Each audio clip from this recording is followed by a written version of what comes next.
Greetings, humanity, and welcome one and all, to Channel Otherdoc. I'm Jim. I use he/him pronouns, and this is the finale of our short campaign of Apocalypse World. This is a game by Vincent and Meguey Baker, the first game ever to be powered by the Apocalypse. We shall go around one last time and introduce all of our players here and who they're playing, and we shall start, as always, with Michi. Hello. Hello. I am Michi, also known as Michi. I will be playing our battle babe, Krista. So. Excellent. And now let us head over to Seth. Hello. Hi, I'm Seth. I'm going to be playing Hallelujah, who is our savvy head. And Curt. Hello. Hi, I'm Curt, and I'll be playing Barbello, the Angel. Curt almost couldn't make it tonight, but managed to make it at the last minute. It was glorious. I made it. Yes. And finally, over to Vivacia. Hello. Hello, I'm Vivacia, and I'm playing Nandi, the Maestro D. Awesome, awesome. Okay, so just as a reminder, as always, like we do with most games on this channel, we're going to be using the X card, the N card, and the O card. If we hit something that's crossing a line for one of us, any of us can type an X in the Zoom video chat or anywhere else, or make an X symbol, and we'll back up and we'll do something else. If something happens that we're okay having in the game, but we don't want a graphic description of it, we can type an N in the Zoom video chat, and we'll fade to black on it or put it behind a veil. It'll be there, but we won't go into detail. Finally, if we're exploring a topic or an area of roleplay that's particularly intense for us, but we want to keep going anyway, we can put an O in the chat to let us know we're okay, and that we're all good to keep piling on the drama. Something else we can do is put an O with a question mark after it when we're moving into a difficult topic, or if we say or we do something and then think, maybe that might have been a little too much. Then everyone else can respond to that, again with an X, an N, or an O, to let us know if we're still doing okay. Now, so we're going to return to the wastes soon, and there will be some opening moves we're going to have to do. Before we do those, though, I just kind of want to make mention of one or two things. I have a couple of things to read out that may become significant in the finale. The first, strangely enough, is a poem. This is a love poem I wrote at one point a few years back, and I noted as I was reading over it again that it actually does have some perhaps slight bearing on some things that might occur today. So I shall go ahead and read it. It is called Lost in Colorado. And I'm going to make the music slightly less epic so that we can just get on it. Okay, there we go. There we go, wastes. It matters not that I must obey relativity. I long to caress your ionosphere and explore your telluric currents. Despite our relative motion and varying observation, I know that if I can reach the highest frequency and increase my voltage until our souls resonate, our deepest desires will resound in perfect simultaneity. As I move forward, time dilates, but I'll not leave you behind. For though your waves are stationary, I observe them intimately. I come ever closer to touching your atmospheric electricity and stirring your marvelous lightning. I would never wander beyond your reach, for I would never shun such stunning tides of silky energy. I know that my soul may appear to contract as I approach, but I only seek the perfect angle from which to admire your splendor. Allow me to slowly envelop you with my transverse waves and gently stroke your planes until you begin to sway in ecstasy. I will strive to liberate your resonant frequency and make a mutual rapture our constant companion. For the chance to softly draw my electrical force through your conductor and become one with your playfully shifting magnetic flux, I would gladly sacrifice all of my matter, transmuting it to energy, if it would please you for me to acknowledge their equivalence. Our delight will be unparalleled if I can but fix my direction of vibration and embrace you with my longitudinal waves. I care not that they say maximum speed is finite. We are greater than that, you and I. If you will abide with me as my magnifying transmitter reaches its potential, allowing our minds and souls to intertwine as our currents alternate, we will come to the apex of bliss and accelerate through the light and into the wondrous realms beyond.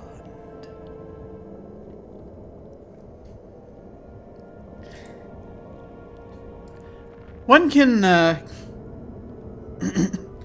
one can have a number of different interpretations of these. Mine at the time that I wrote it was a love affair that Tesla was having with the Earth's gravitational field, but Awesome. it takes on a slightly different connotation when the psychic maelstrom gets involved, I think. Also relevant today, it's helpful to espouse some of the philosophy that you may encounter from those individuals you may encounter. It's a quote by someone fairly famous. I shall not say who. People may be able to figure it out with their various Google machines, if nothing else. It goes like this. Clinical psychology tells us arguably that trauma is the ultimate killer. Memories are not recycled like atoms and particles in quantum physics. They can be lost forever. It's sort of like my past is an unfinished painting, and as the artist of that painting, I must fill in all the ugly holes and make it beautiful again.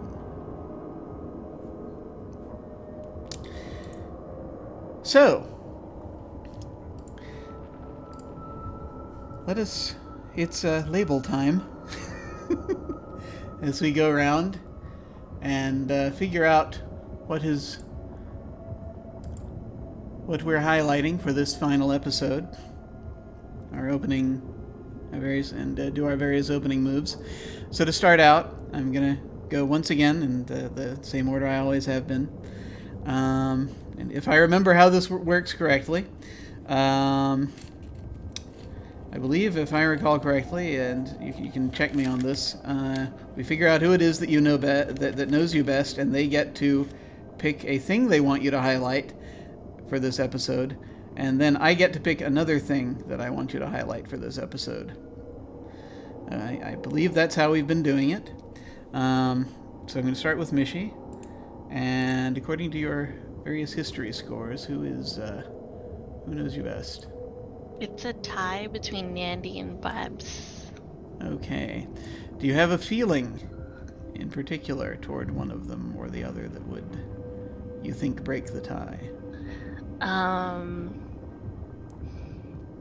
feel like with what just happened, at the moment, Krista would be closer to Nandy. Okay. So, Vivacia, which stat would you like Krista to highlight this episode? Well, the way that she handled Daddy last time, I would go with hot. Okay. So you're going to have hot highlighted. And today I shall choose weird. Okay.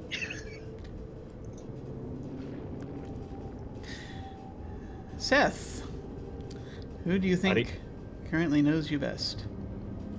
Yeah, it's gonna be Babs, right? Yeah. Yeah, Barbella. Babs? Okay. So Barbella, so yeah, what do you want Tal to highlight?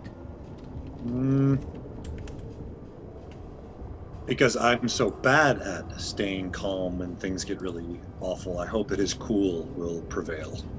Okay. Done. This session, I would like you to highlight weird. All right, I'll keep it on. There's a theme there. You think? Curt, who do you think knows you best today? Well, I'll let me drive Mama Superior, so obviously he knows me better than anybody. Knows my full potential, so yes.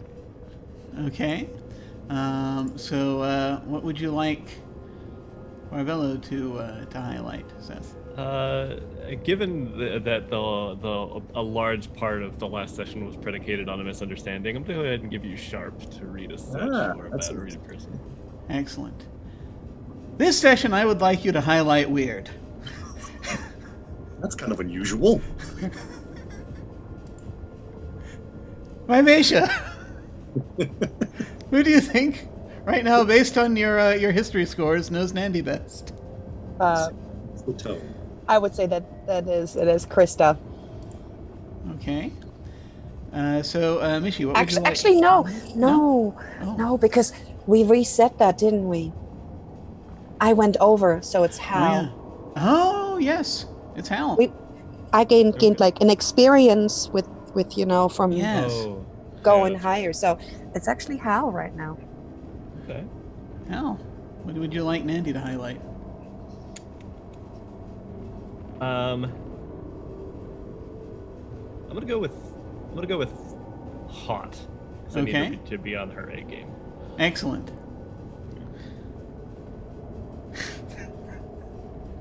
Nandy? I can't even say it. Nandy, this session, I would like you to highlight weird. What?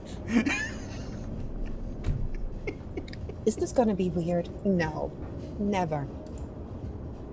I actually don't know if it's going to come into play as much as I think it's going to, but I feel it's best to be prepared.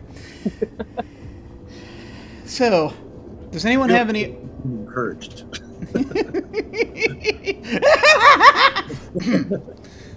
Does anyone have any opening moves that they wish to use? I think Hal does. What you got? Yeah, I'm gonna go ahead and roll with that bone feel. Oh yes, roll the bone feel. See how that goes. All right, here we go.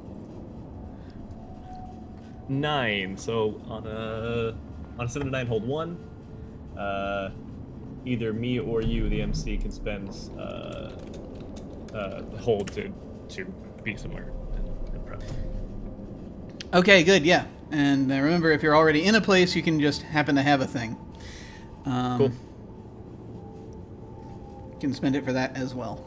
Okay. Excellent. Okay. So...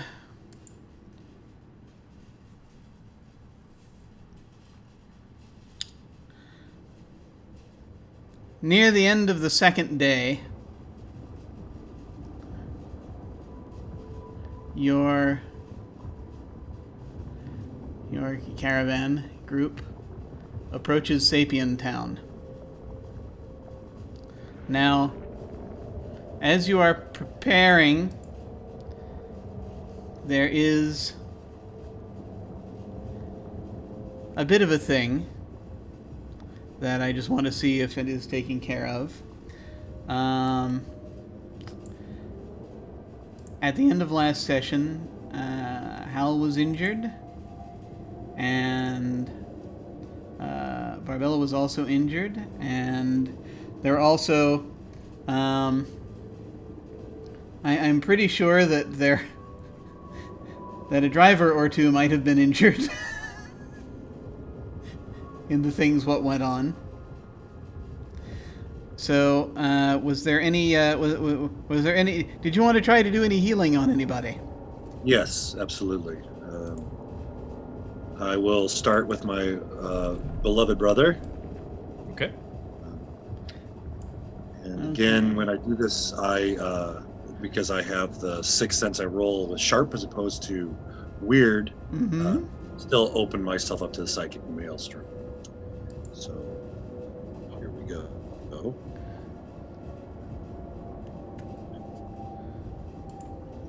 Because of history. An 8. Okay. What does that mean for me? Let's see.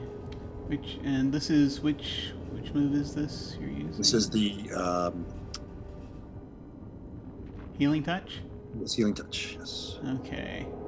Heal one segment, but you're also opening your brain, so roll that move. So roll that move next. Yes.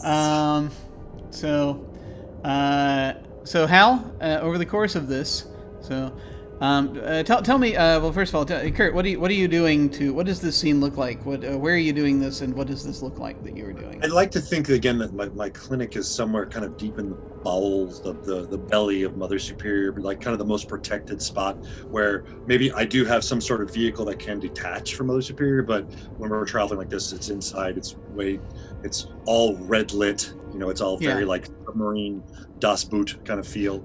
Yeah. I think we decided that it's basically it also has its own kind of AI robot thing, so you can send it off if you need to. Right. The ambulance can go to other people on the field if need be, but otherwise you pretty much keep it there. Yeah. Yeah, and then definitely lots of tubing and sharp objects all over the place. Like I think she does a lot of controlling through like these kind of geared gloves where she doesn't work directly with somebody. It's all very sterile and removed.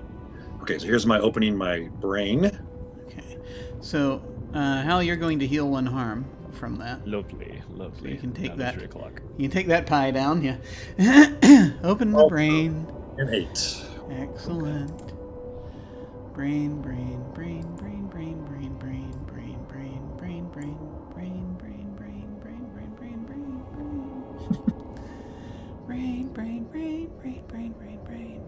Is she experiencing the voice of the plant in her head?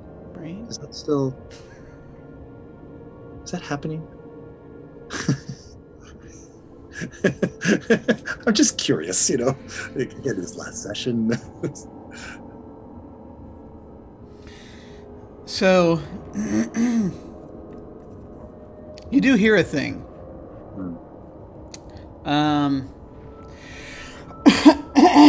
As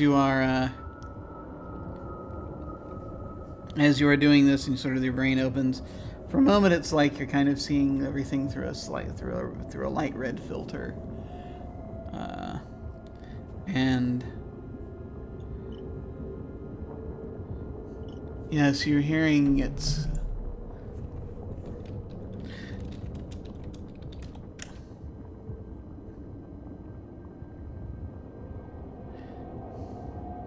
This thing that it's like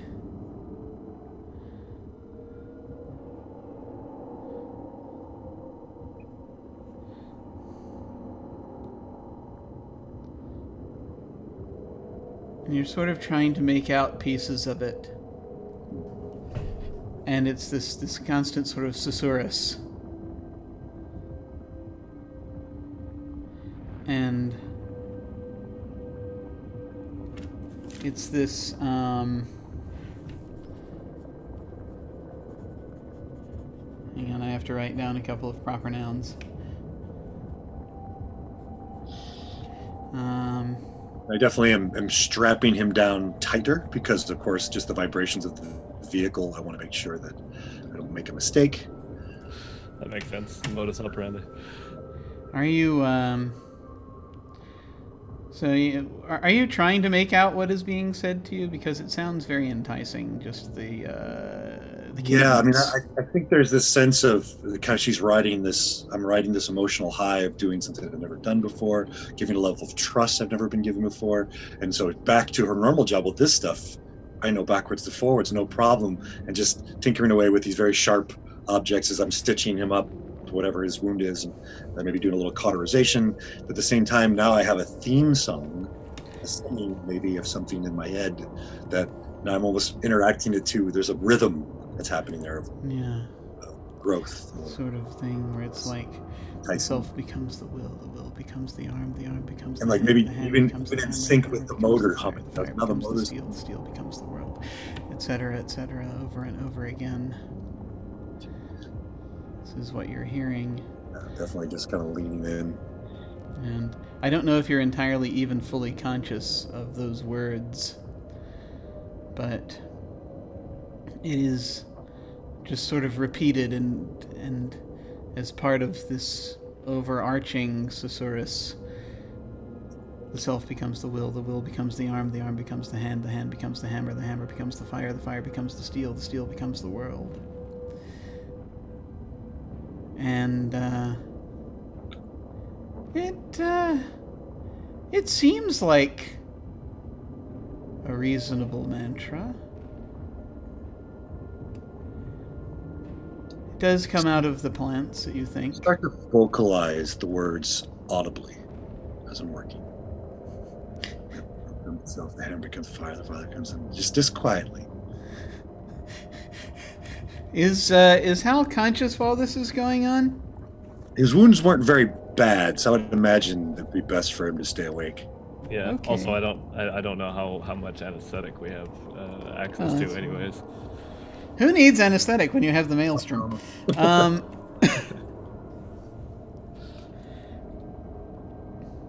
Yeah, so I'm just laying there and hearing it. I'm like, are you focusing? Oh yes, absolutely. There's something strangely familiar about this rhythm that you're hearing too. Oh really? Hal, yeah. Okay. It's like on some level you... There's something familiar. There's something that, like... It's like if I just moved my brain slightly one particle to the left, maybe I would catch it. Just on the tip of my brain's tongue. Yeah. Yeah. Yeah, as I was just wait for a couple moments, and I'm like, what is that? I've heard that. Where is that? What is that?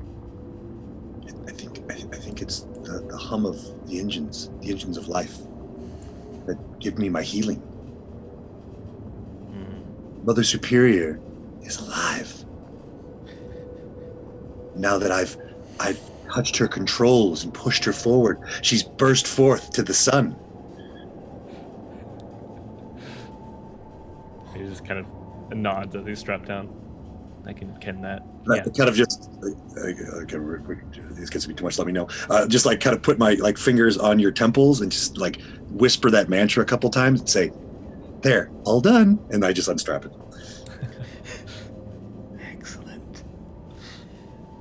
I think we're going to land in Sapien Town, and it's it's a village. They have there are a number of it's a lot of tents plus a lot of but plus a few buildings that might have been there before.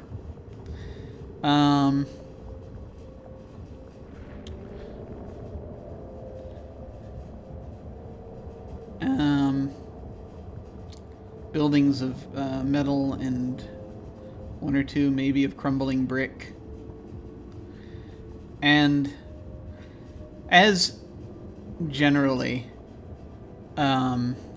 with a town, is the town being in the position it is, they can obviously they can see the cube coming from quite a distance.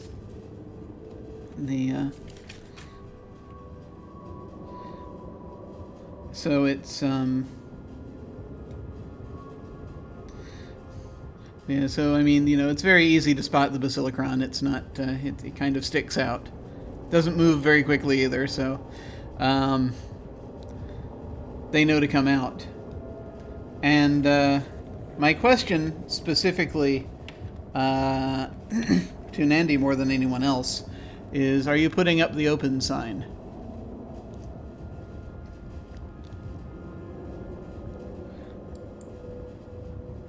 Well, do we need it as a distraction? So it looks like we don't have anything else in mind? Or is our mission just like, do it, don't get distracted? Well, I mean, it depends on who you ask, really. Yeah. It's like I'm asking all my friends, like, should we, set it up, let it run as a distraction, so nobody thinks we're up to something? Yeah, I feel like we definitely have to have at least some kind of preface for why we've shown up. Otherwise, it's pretty on the nose. And again, this is our mother, correct?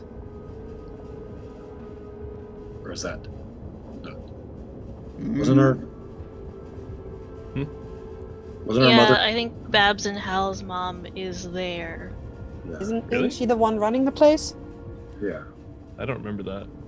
Let me reopen my notes here so that perhaps... Random detail that I just was... That's an interesting detail. Let me see if I'm down. I didn't know about it, but I'm down. I think I was totally open my bouncing notes so that I will actually have it in front of me. And let's see. Yeah. Good memory. Congratulations. Where everyone is related. Your ma it doesn't necessarily. Well, this is kind of I think this community is more of a collective. Right. But yes, your mother is a significant figure in this village. And I think the way that I was thinking of it was that she kind of put her research and her as her main passion, and we kind of were a secondary thing that she kind of pushed onto the Basilicron to say, take care of him. That tracks. It turned out fine. Absolutely. We're fine. And even as you are getting closer, the Basilicron itself lights up, and you see projected above it the image of His Eminence, Patriarch Atlas, waving.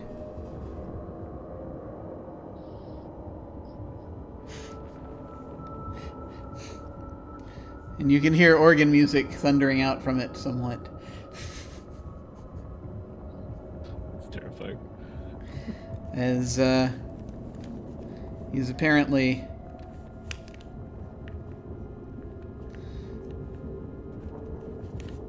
and he doesn't say much, but when he gets kind of in range, you hear him say, "Greetings, greetings, you of Sapien Town. We come to be among you today and share in your wonders."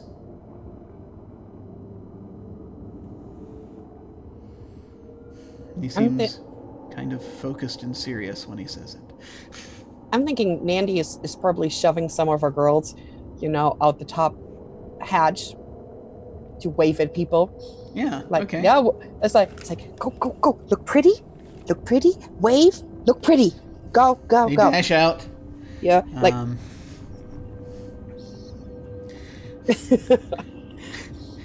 Make sure we are here too.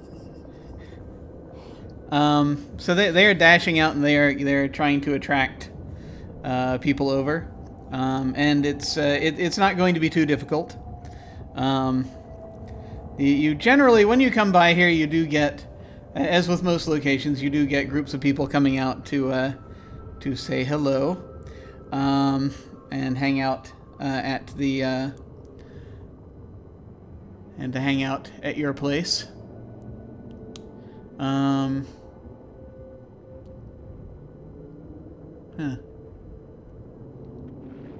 Okay.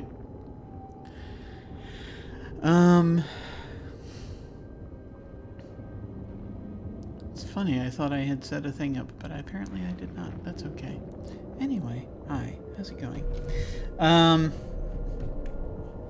So yeah, there is going to be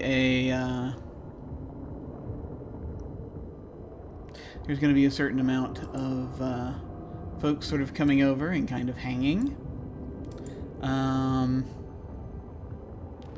Let me see if, really quick, I just want to check to see if I grabbed a thing and then just didn't put it where I wanted to put it. Did I? Do we see that spire? The big, radio tower, I guess is kind of what I was thinking about. Was that? What I was going to ask. Yeah. So what you don't actually see a tower. That's the thing. There is a very tall structure. That's very near the it's very near the thing. That's very near the edge of Hawkins Hole. Sort of looks like a weird kind of big thing of brick and steel shaped in a kind of a weird, held up in sort of an odd buttressed formation. It's very distant. It's at the far end. That's the tallest building around, and it extends over right up to the hole.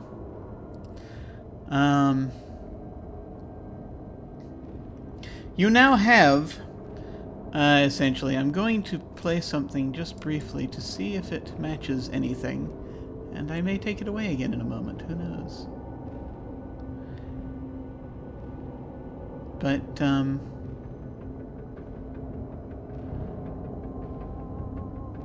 yeah. No, this was the one. So, the lights are on, you've got the club going. The traveling travesty. Are you all pulling to, the Basilicron is pulling to a halt. Are the rest of you?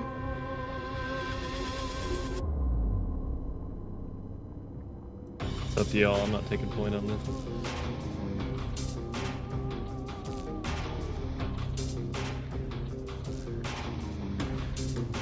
They're all sort of coming forth.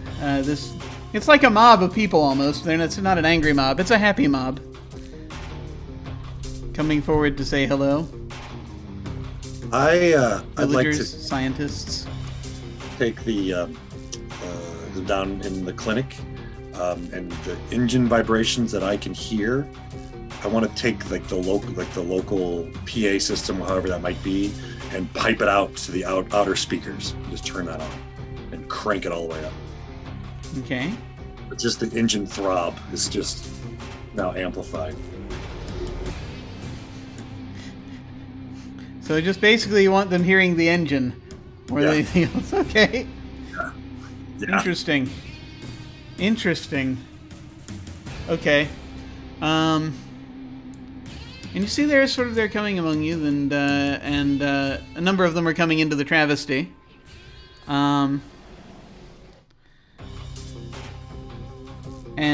So you see that they're interacting with the girls who are out. They come out dancing, there are a few of them come in and start dancing with them.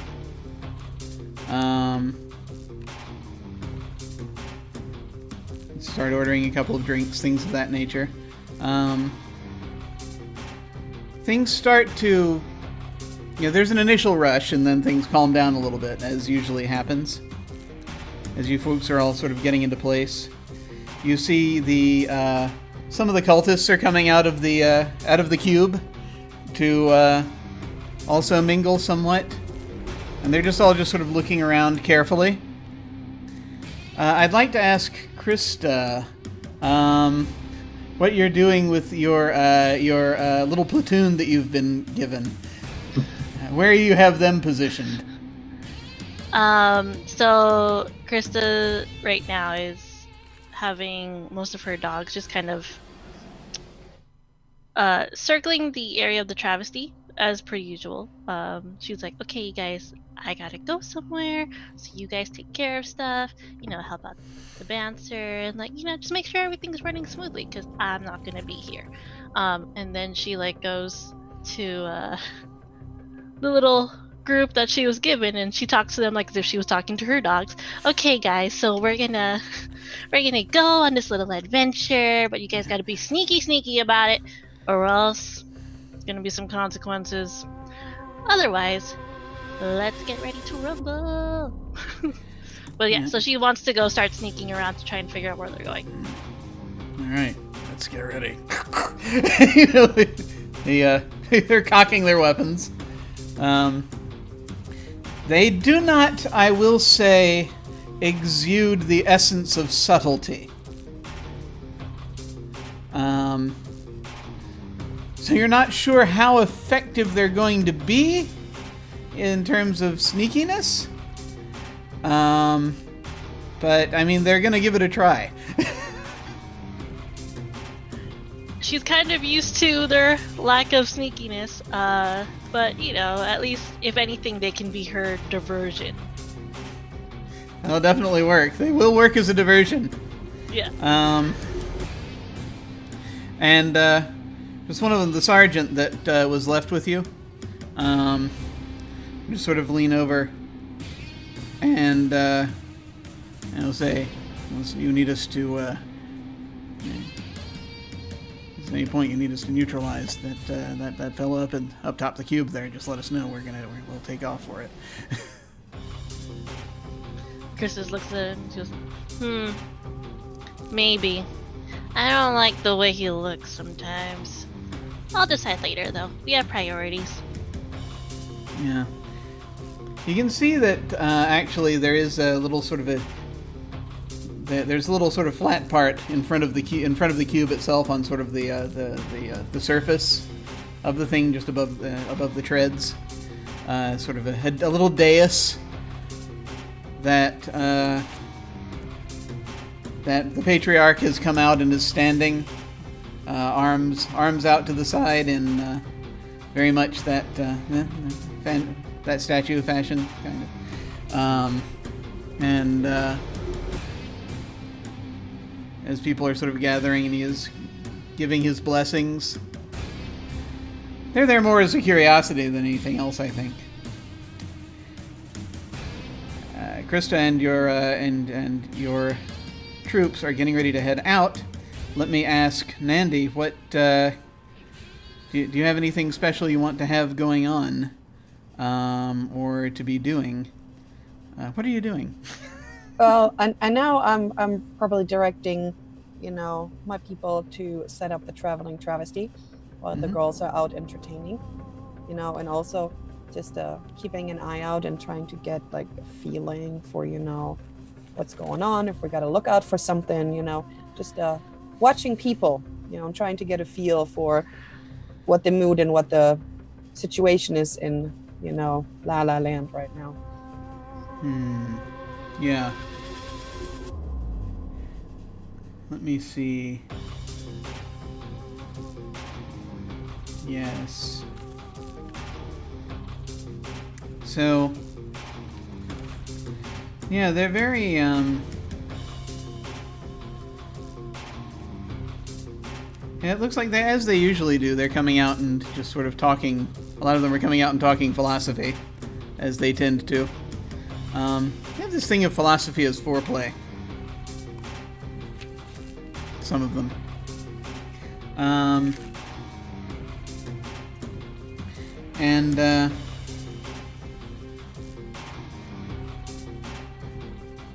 Totally imagining those two, what are they called? I can't remember their name, from Sin City, the guys that talk really fancy to each other, like the little side bodyguards the whole time.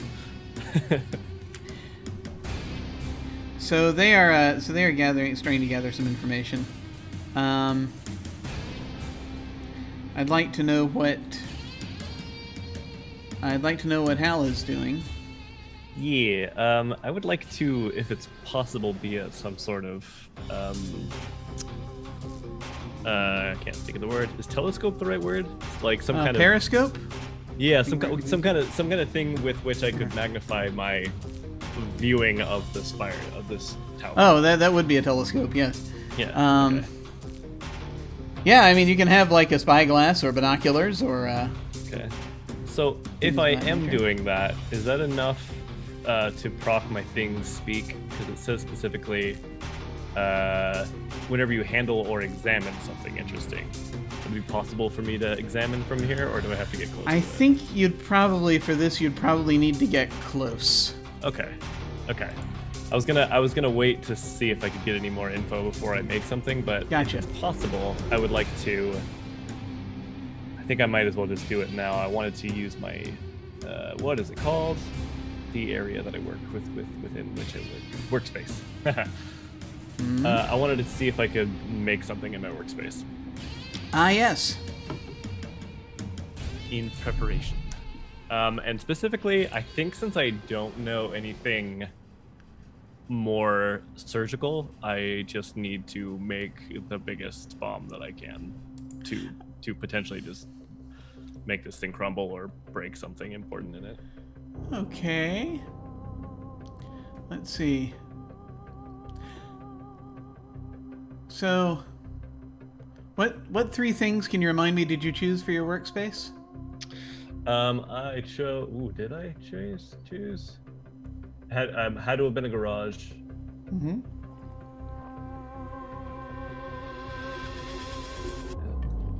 Did you write it down? I remember looking through this, but I don't see what it's written down. Workspace, a garage, a van, and machining tools. Apparently. Okay. A garage, van, machining tools. You want to make a bomb? Yes. Or like thermite, just something to destroy stuff. Okay.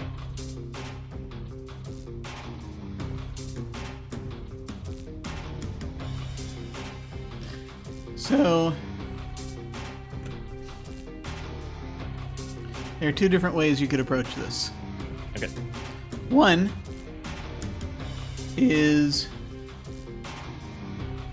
you could use something that basically is inherently uses a substance that inherently is volatile. Or you could try to rig it through some kind of air compression. Interesting. I like inherently volatile. That sounds about right. Okay. So.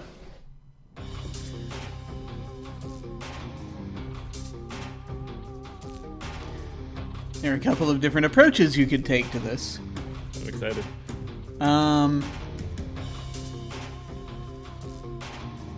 One, you're gonna need the substance. Now, you're gonna have to either... You're probably gonna need to trade for it with somebody. Okay. There are people here who might have some such things. People on Krista's crew might have some such things. Cool. If you wanted to try to get it from them. But then there are, people who study different things, different substances around here. They might have something. So you're gonna need to get a hold of it from somebody. Okay. Now, depending on who you go to, it may either cost a lot or you may have to do something for them. It'll depend. Okay. So, yeah. And just going for the bog simple, light a thing and it blows up, isn't going to be too hard. Okay. It's just you got to get hold of the material. Okay.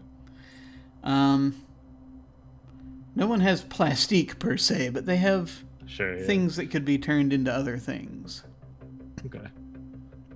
So it depends on if you want to go, and it depends on who you want to go to, and sort of what you want to get out of them. I think I would go to Krista's team because that would be one of the first guesses for ordnance.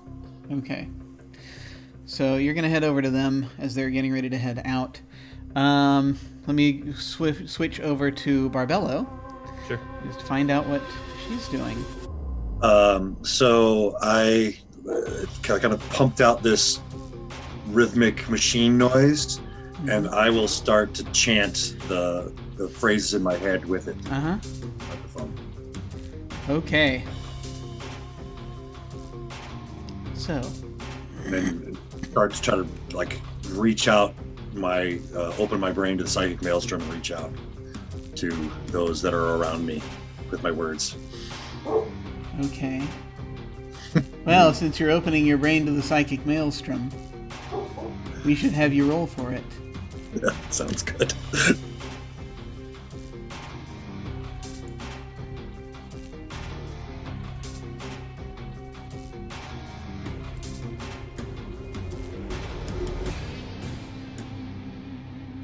Oh, look at that.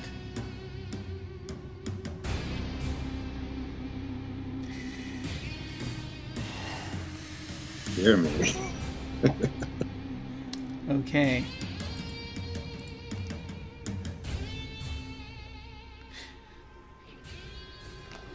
As Can I these read- folks... Mhm. Can I read a lyric that I think might be apropos? That like Feel kind of free. Barbella's song, preface to a dream play. Time and space do not exist here, and everything is possible. Throw a spear into the unknown. The clock hands begin to melt away, replaced by the marching of your army. You were right. You were right. You were right. And it's kind of like you hear a hammer hitting an anvil every time you say you were right. As this thrumming continues. It's much stronger now. And you can see the people coming up starting to sway to this new rhythm that you've introduced them to. And as the maelstrom is sort of... It's like you're seeing everything in this delightful filter of red. As they're coming closer, and you can see the plants singing in these people now. And the chorus grows stronger and stronger as their very nature is to share their insight. A lot of them were talking about the bridge, but now they're thinking about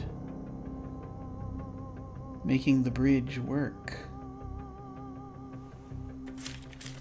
As one works the self, as the self works the will, as the will works the arm. Crossing the bridge with the hand grasping the hammer and striking the fire that turns to steel, that bleeds out into the world. And Barbella will grab like a nearby wrench and just start to beat it against the hull of Mama Superior to that beat as well.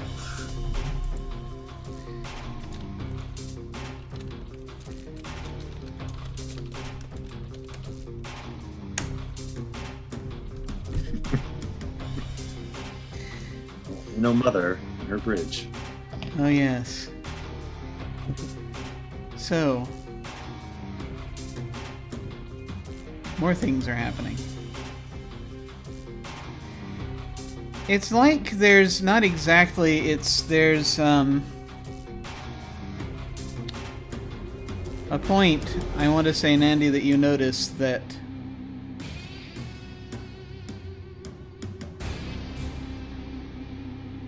some folks are sort of drifting off and around as they're trying to mix and talk to more of the cultists as they're coming out of the cube. From what you hear, that's happening. They're saying that, yeah, there's some sort of thing. There's some folks that are kind of, they're dancing around Mother Superior. And then there's some folks that are like, the Patriarch is out, and there's some kind of... We're not sure.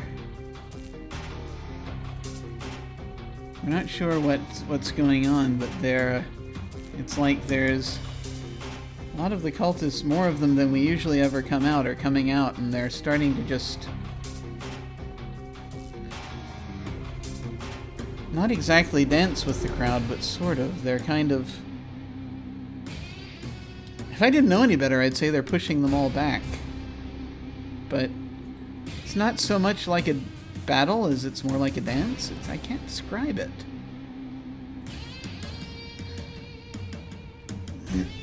Also, Dr. Gaga is here. She said she wanted to have a word.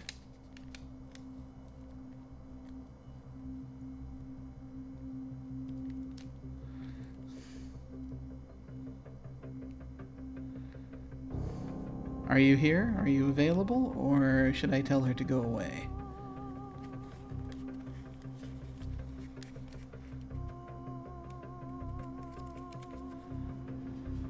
Oh.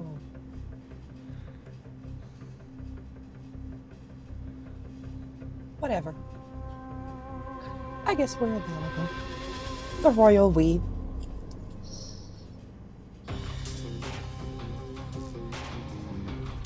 You see, I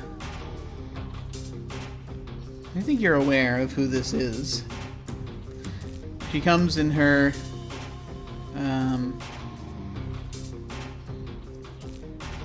best I can describe it, it is, like a lab coat with a cape. She drifts into the travesty.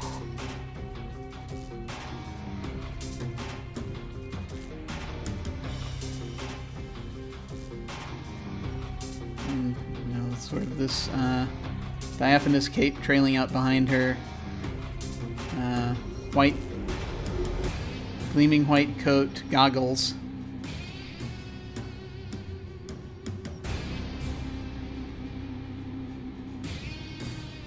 Her hair coming back in waves.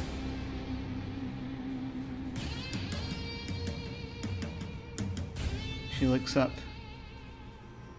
She's looking around. It's never certain exactly what she's looking at any given moment, necessarily. There's a lot going on in her head at all times.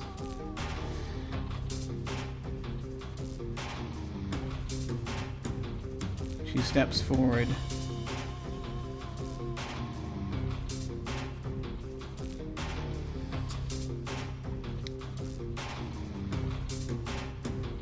Hello, you can... You're good at corralling people, yes? Yeah. Well, hello, Miss Gaga. I am Madam Mandy, and yes, that is part of my job. How can I help you? That's very good. We've got problems, I think. Something's going on, and I think we're going to need help very shortly corralling a lot of people. All right. Could you give me a little bit more information on this? There's...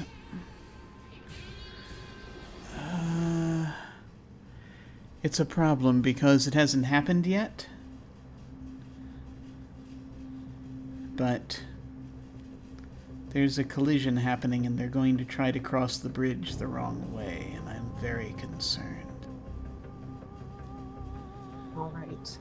So... we have to stop them. Who's them?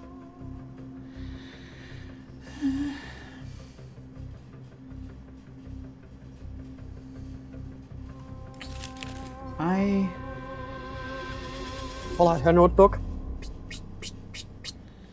I can't say exactly who it's going to be. It's very difficult because the way that this works.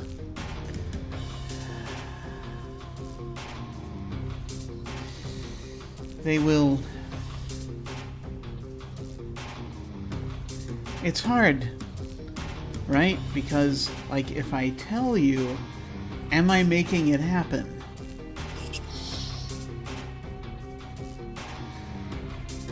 And I don't want to do that. Well, if you need my help, I need to know what I need to prepare for. We've got to protect your star child. Polaris. It's calling her. What's calling her? Is it a person?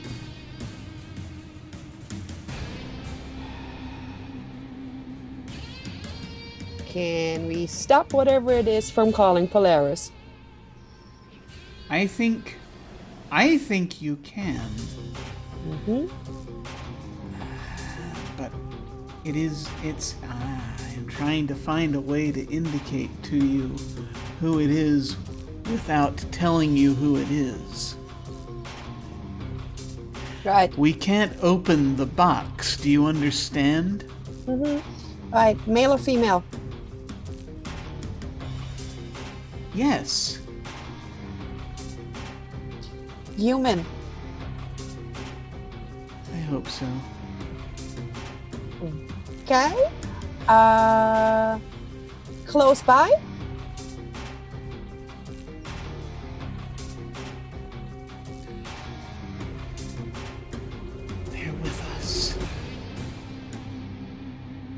Okay, they're in the travesty right now. And she takes her hands and they're moving up, sort of to... She's starting to actually reach kind of in the direction of your face. It's up to you to just tell me what you do as a reaction to this. Well, you know, there's a reason Mandy calls this place La La Land. She just leans back a little and says, all right, what are you intending to do?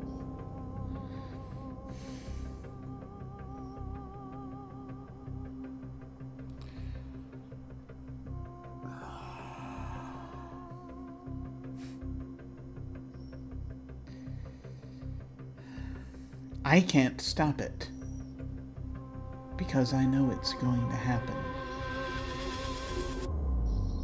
All right, since we can't really say who it is, or what it is, when it is supposed to happen, and what would you like me to do to stop it? What are my preparations? Don't let Gun? her cross the bridge. Are we talking real bridge, or are we talking imaginary bridge? The one leads to the other. Because I don't think we're talking about a stone bridge right here, or a steel bridge. I guess it could be. It depends. See, it's like... You know how... You change a thing when you look at it? No. No.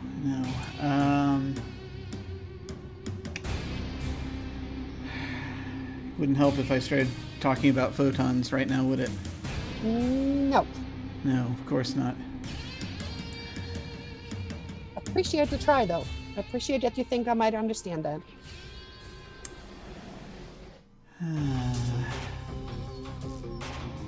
Right. So, where would I need to be to save Polaris? Is this in the travesty? Is it outside? Is it by the ice?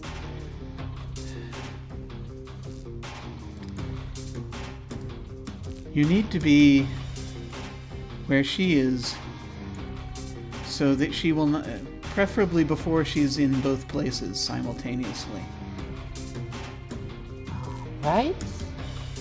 Should I bring guns?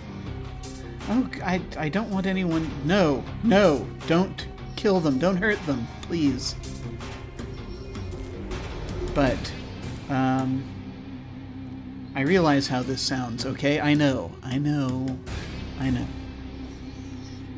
I have constraints. It is difficult. I'm very concerned, okay? I just need you to know I'm very concerned, and I don't want anyone to get hurt. I understand that. Now, how am I staying with Polaris and corralling people at the same time? Oh, I wish you hadn't asked that. I suppose... I mean, if it's absolutely necessary, you can be in two places at once, but it's not... it's a very, shall we say, transformative experience. All right. And who am I corralling? Am I corralling your people from this town? Oh, no, they're lost. I think. It's going to be a problem. What about your kids? What about them? Where should they be to be safe? It's a great question, isn't it? Yes, that's why I asked it. I know. I have to go now. And, he says, I will be at... Alright, I will be at the edge if you need me. But I will only make it a last resort. Do you understand? An edge of what? The edge. And she turns, heads out. She is pointing as she leaves, directly ahead of her. And she steps out and away. Right, and this is the point when Andy turns around to the bar, pours herself some Desert Rose in a shot glass. All right, let's get someone to Polaris. I need to find Krista, because she's the one who's gonna get Polaris. Well, let's move things over to Krista and see what's happening. So, the first thing is that Hal was heading over there, yes? Okay, so this is back in time just a little bit. Hal, you were heading over to see Krista? Yeah, Krista, your men are gearing up. They're about ready to go. Do you want them taking a vehicle, or do you want them just on the ground? I think on foot would be a little more subtle. A little subtler? Yeah. Well, like, because I think the way that Krista's going to want to play it off is like as if they're just circling the area, making sure everything's safe. Because it's kind of hard to hide their weapons. So, Hal, you're going to spot Krista and her guard, her personal guard, as they are starting to move around the edge of the village. Are you making a circuit of the entire thing? You basically have the village, and then it runs up against Hawkins Hole. Is there a preferred route that you're taking?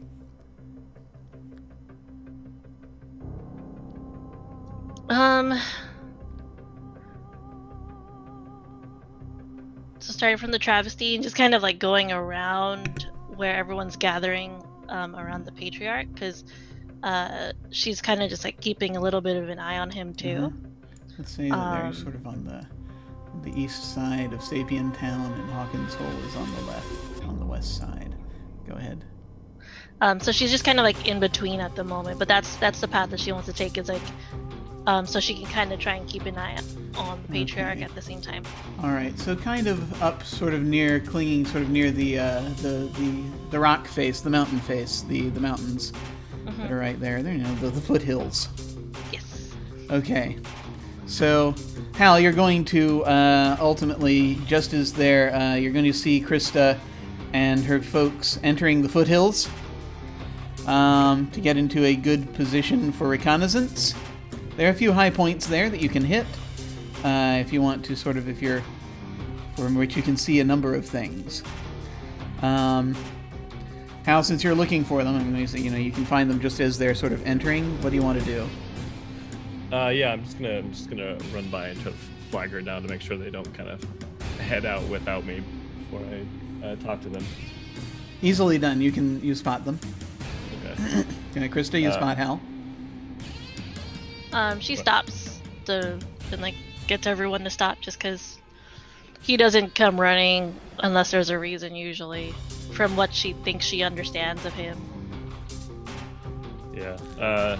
I just kind of run up and I'm like, hey, before you all do the thing, I need to requisition some stuff from your guys. They don't need everything they have, and I need some stuff that they have.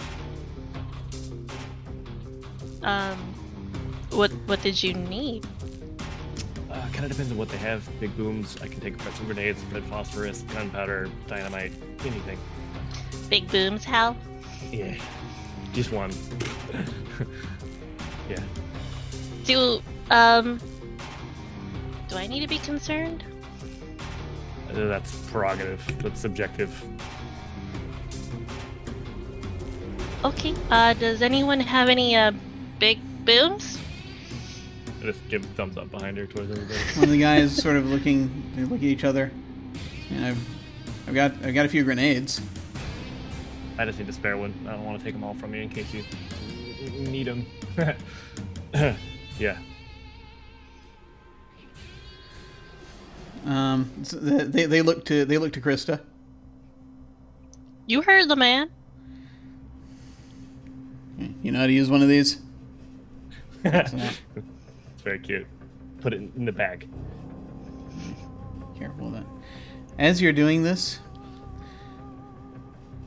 Krista, Hal, you hear from just a little ways down, because you were already partially up the side of one of these hills. Mm. You hear from a little ways down a soft voice. say, that looks dangerous. I spin around Krista with the turns. Magnum out. It's Polaris. What? She's standing there by herself. She seemed to have slipped away from everyone. Krista looks at her. She's like, little Riri, does anyone know you're here? I need your help. I need your help. There's... Me or Hal? and- I don't have time for this, and I start Yeah. walking away. Hal. There's... Yes. She just looks at you. She looks up at you. I can hear it. I think I can fix everything. I can hear it. I know where it is. What do you hear? I think it's the beacon.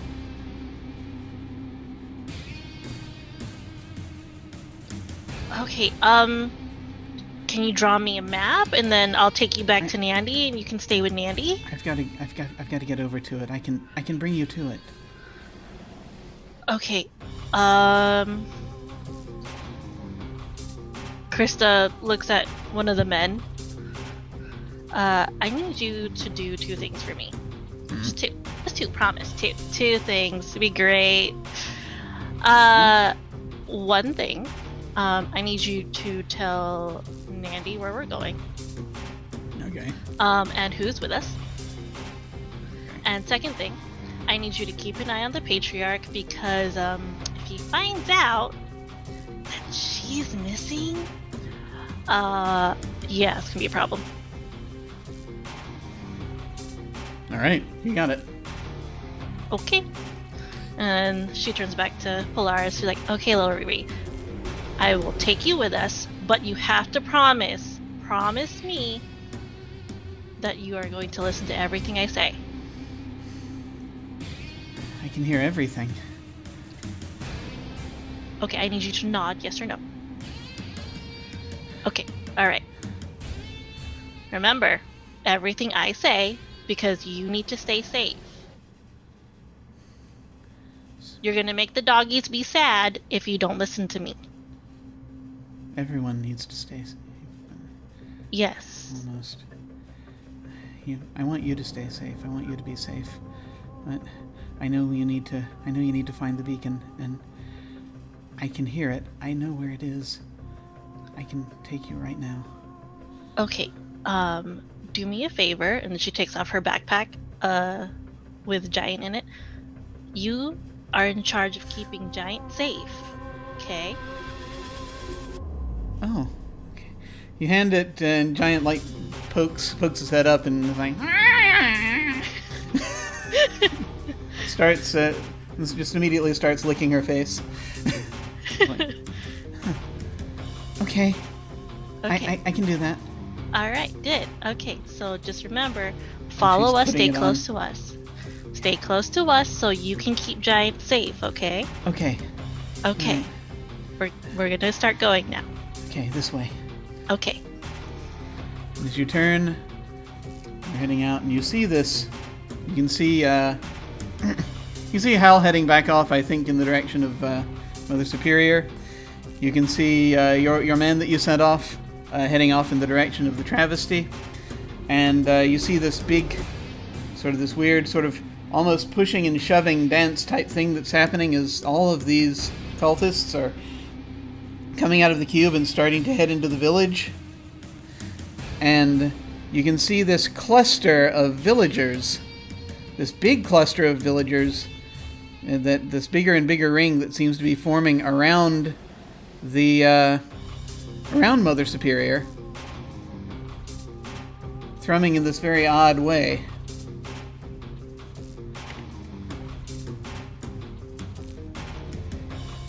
And you're heading on. But we're going to move. We're going to whip over this crowd, the heads of these crowds, back to Mother Superior and to Barbello, where you see everyone dancing and thrumming along to this beat that you have brought them. And they understand. You can see them conceptually. For a moment they understand where they need to be or where they need to make their superposition, as your ma would say. And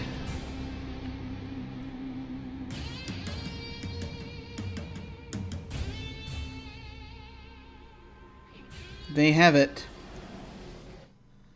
They have it now. You can see each one of them now turning. And this is when they start, some of them dancing with each other.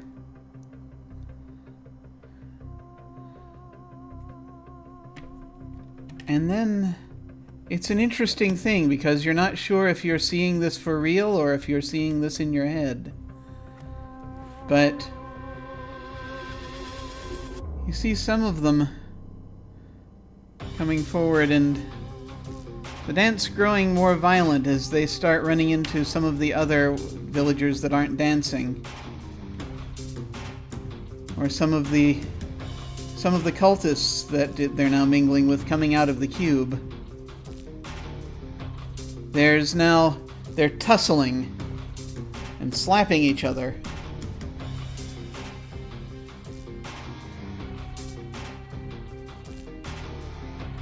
Clawing.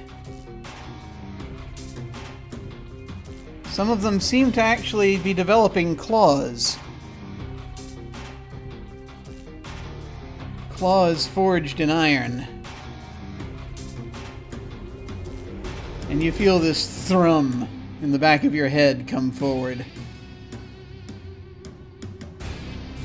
And this very sudden just sort of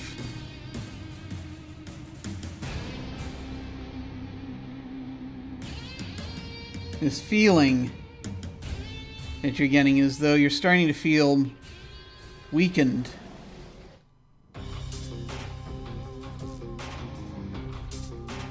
And as though your breathing is growing more labored.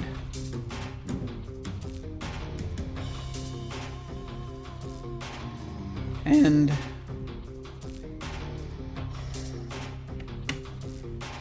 from next to you,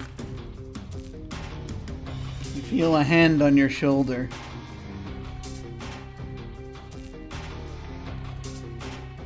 And you can feel more than hear this sort of warm smile.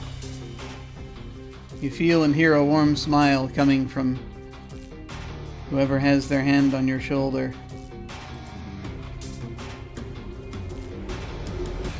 For a moment. And to this you hear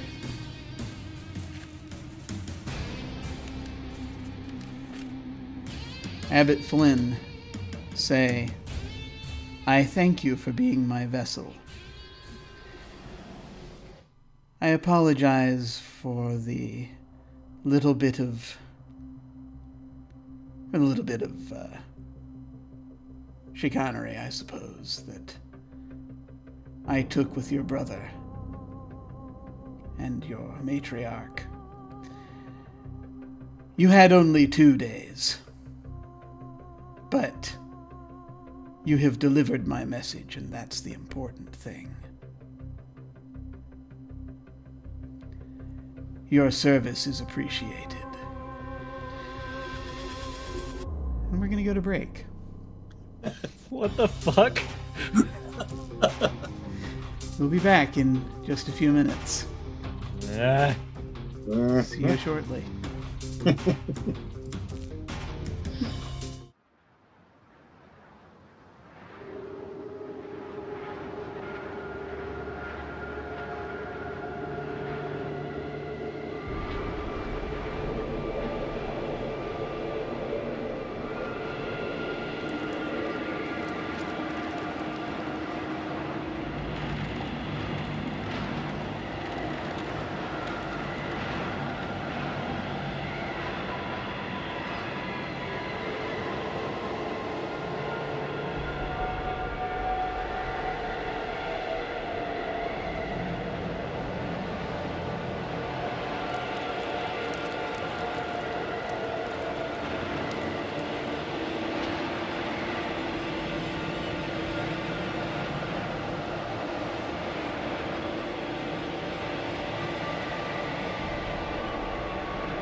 Welcome back to the apocalypse, everyone.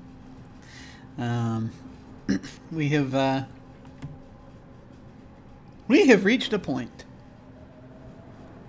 I think it's safe to say that we have reached a point. So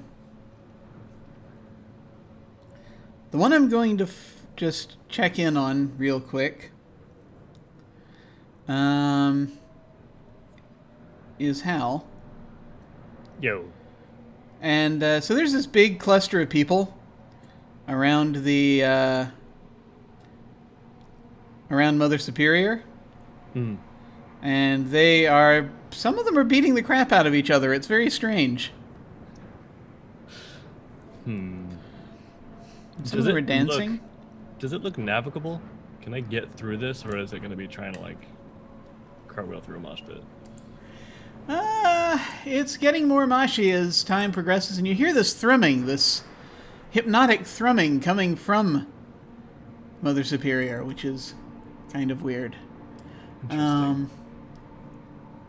But if you want to get through, you're going to need to do it under fire. Oh boy. Or you could sit back and try to read the situation. You could do that first if you so desire. I want to read the situation. First things first, and very, very specifically, is that are there speakers out of which this is blaring? Oh, and yes. Can I shoot them out? So oh, yeah. I mean, it's your vehicle. You know where they are. Okay. All right. So should I roll to read a sitch? Yes. Okay. Okay. Yeah, okay. Oh, that's a failure. That's 5.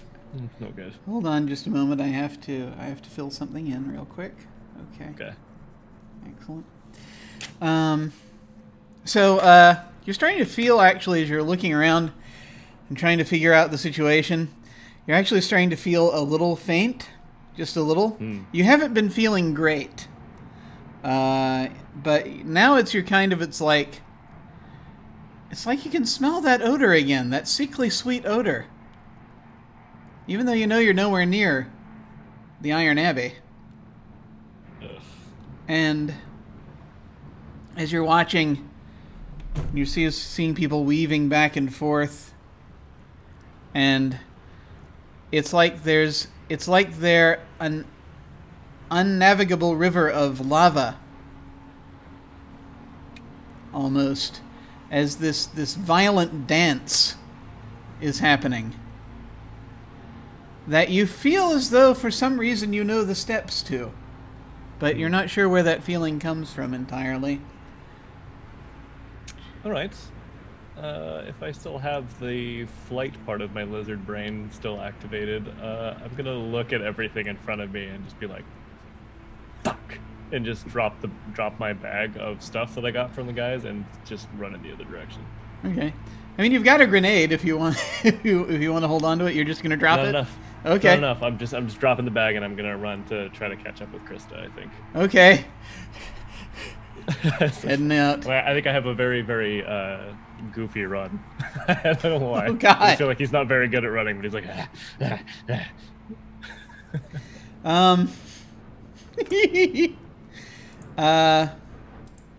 Yeah, so, Nandi, just want to know if you were heading out or doing anything, or if you were hanging out still at the travesty. Well, I was gonna go look for Krista. Okay. Is that the point when the dude will find me, or? Well, yeah, you're gonna head out. Well, I was gonna get the dogs because they will find her. Oh yeah, no, you've got there are a couple of dogs. She left her dogs behind, at least 2 of them, and so you can probably.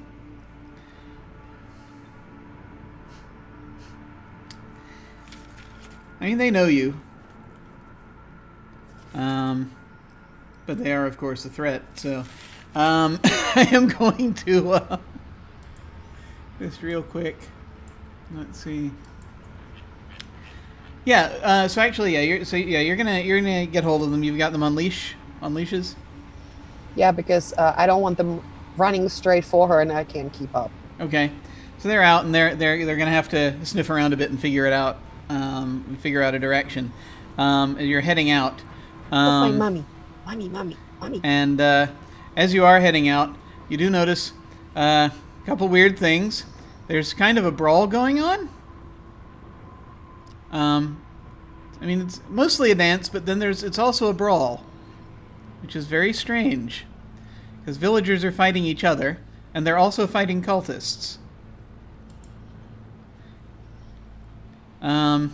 You can see them, some of them are over now, some of the villagers are over by the cube, trying to get up to where the Patriarch is. The Patriarch is retreating, back into the Basilicron.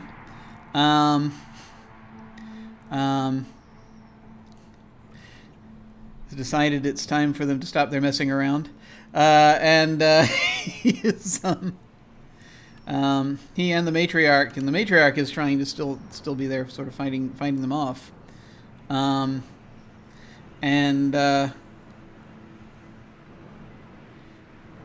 It's very chaotic. It's very strange. Most of them are gathered around around Mother Superior. A big crowd, and this is kind of insane to you also because these villagers are very peaceful in your experience. They should totally not be doing this. Right. Do I have kind of like a walkie-talkie so I can reach Barbello inside the Mother Superior? You've got vehicle to vehicle, so it's like they're kind of like CB radios. So you can't bring it outside of the vehicle with you. I think that's kind of sort of what we've been sort of sculpting here in the fiction. So it's not a walkie-talkie, but you can go back into the travesty if you want to try to reach her. Well, do I get the feeling that their goal is Mother Superior, and that Barbello and in my brain Hal also might be in danger? I think this is a time when you are attempting to read the situation, so I would like you to make that roll. Which is sharp? Yup.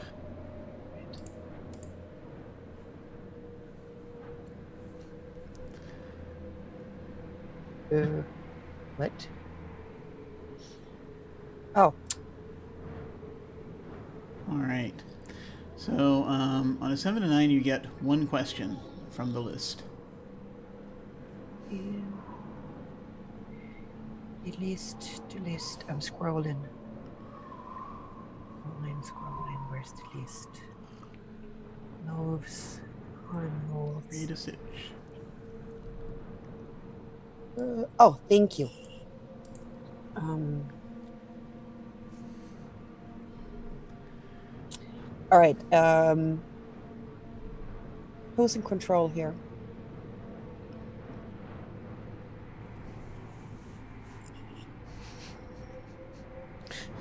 This is a great question. This is a complicated question. Satan. So, from what you're reading here, it seems as though, as far as you can tell, they're all dancing and fighting to a rhythm being expressed from Mother Superior. And as you're sort of kind of listening, you can hear just faintly coming through the speakers Barbello's voice, just as an undertone of the thrumming of the engine that is the main sound coming out. That the self becomes the will becomes the arm becomes the hand becomes the hammer. It's something like that. You can't quite make out the words, but it's close. And the thing comes from something. Yeah, it also doesn't quite sound like... It sounds like her, but it also doesn't sound like her. It's a little weird. How do I see my chances of getting to Mother Superior? Well, as far as you can tell, I mean, so just looking at there's a big ass crowd, so you'd probably need to physically get there. You'd need some way to part the crowd to get over there, unless like catapult it or something. But well, it depends on how big the dogs are that are picked up. You got the two bigger dogs, I think. You have the because the small one is with Krista. What breed were they? Yeah, what breeds are the other two dogs? The ones with Mandy right now would be Taco, which is a Wolf German Shepherd mix, and the other one is a Rottweiler. All right. So, can I use the dogs to try and make my way to Mother Superior? The other one is pudding or cupcake? Smooches. Oh, smooches. So we have okay. Taco and Smooches. Taco Good. and smooches. Okay. Taco Smooches and Mandy. You could attempt to use the Rottweilers. Now, they are not yours, so you're going to have to get them to try to get them to do it for you. So, which Well, I think guessing this is the first time you've probably done anything quite like this. Yeah, but I so- probably watched Krista use her commands because they're well trained. So maybe it's some. I mean, yeah, you've seen her do it, but I mean, there's a difference between they're trained to obey her and then doing it. So yeah, there's going to be a roll. Basically, is what I'm saying. All right, let's roll. But I'm trying to decide whether you're seducing or manipulating them, or if you're just acting under fire here.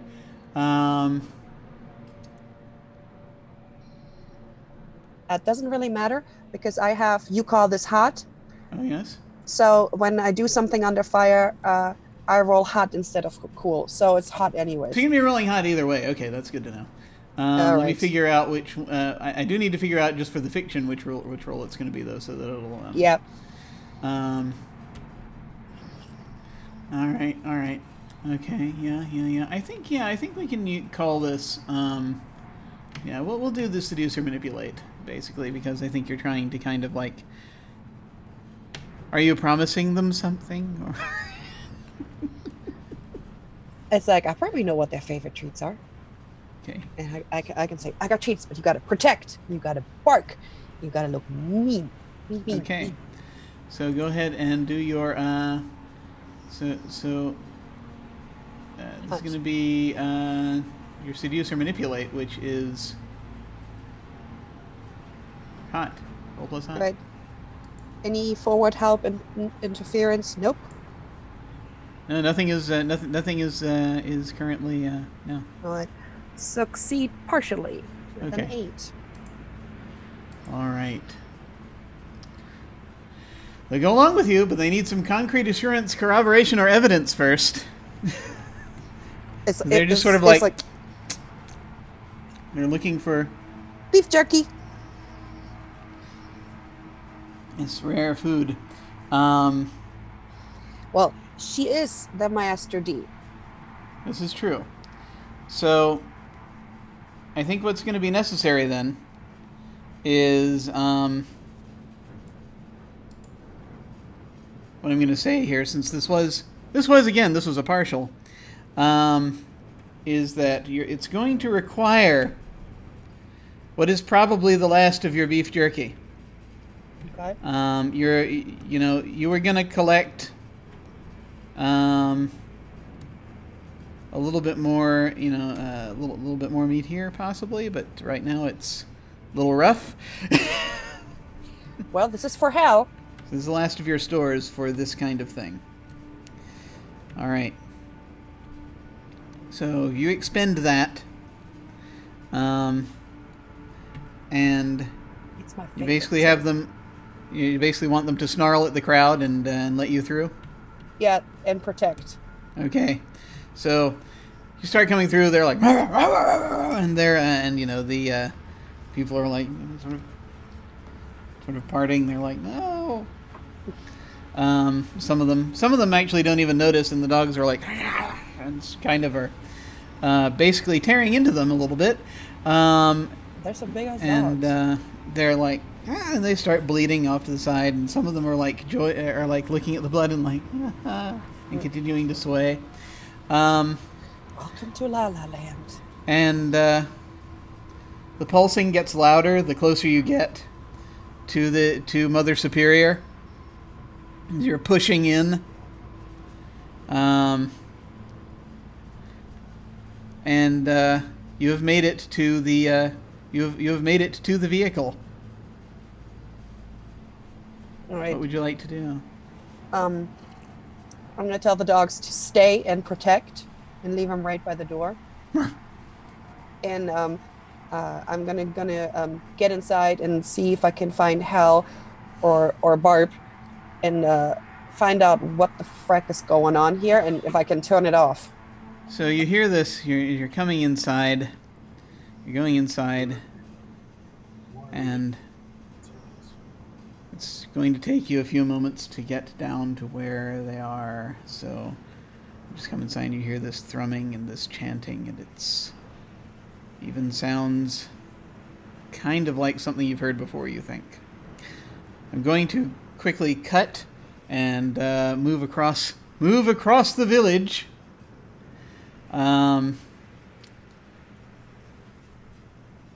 As Krista and her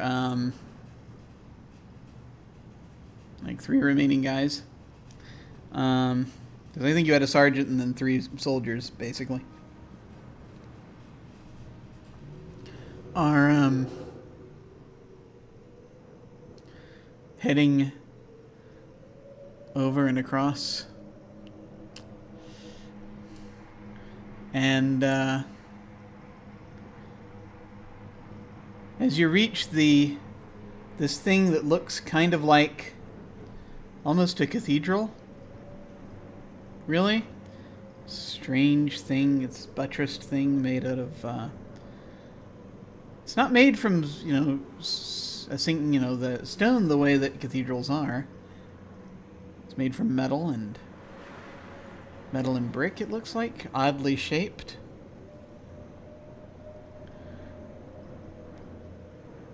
And you can see through the inside of it. It's like there's this warped kind of like glass at places of different colors. And you see that's basically like there's an entrance. And then it goes quite a ways, it looks like.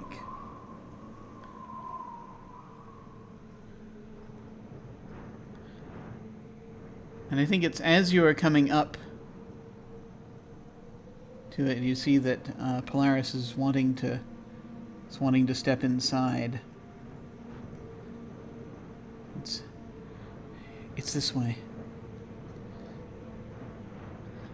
Krista grabs onto Polaris's hand and says, "Hold on," and she looks at everyone and like this little signal for them to check the area out real quick.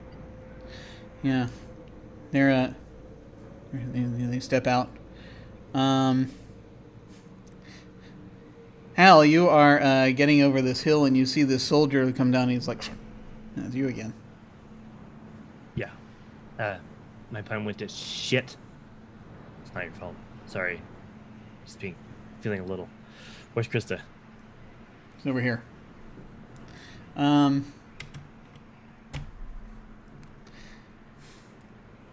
Yeah, they're basically. So the first soldier that comes back is coming back immediately with Hal.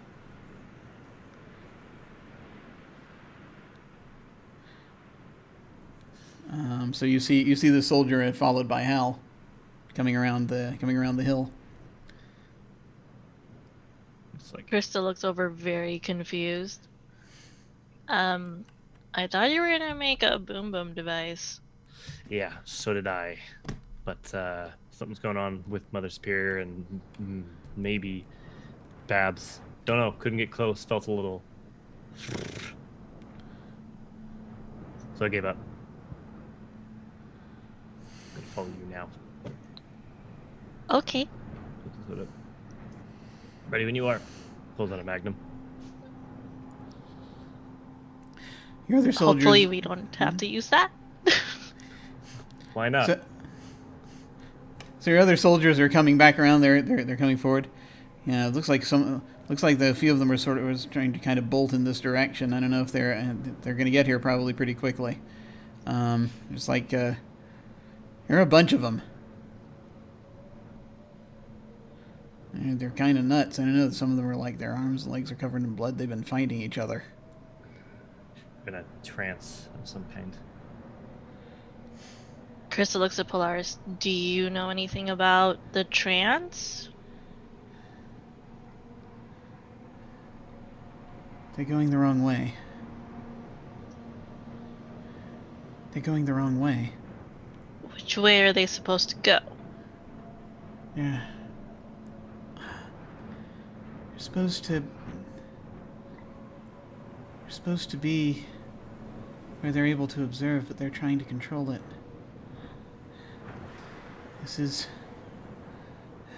I'm gonna have to do it.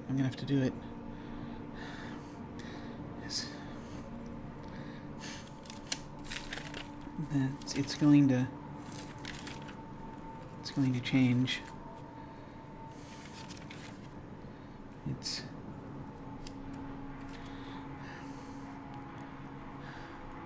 They're losing their connection to their circle, their dance. I think there's a way to connect them to it, but I'm a little afraid. Okay, don't do it if you're afraid. I don't know what to do, but it's here. We can stop them. Okay. And Krista turns to the soldiers and everything. She looks at the sergeant. You're coming with us. And she looks at everyone else. You guys make sure no one goes inside. And then sort of one of them smiles. Oh, yes, miss. Please try not to hurt anyone too much, okay? We have a child here. She's not like me, where all that stuff is normal to see, okay? But have fun. They nod, and they start heading to form up a position.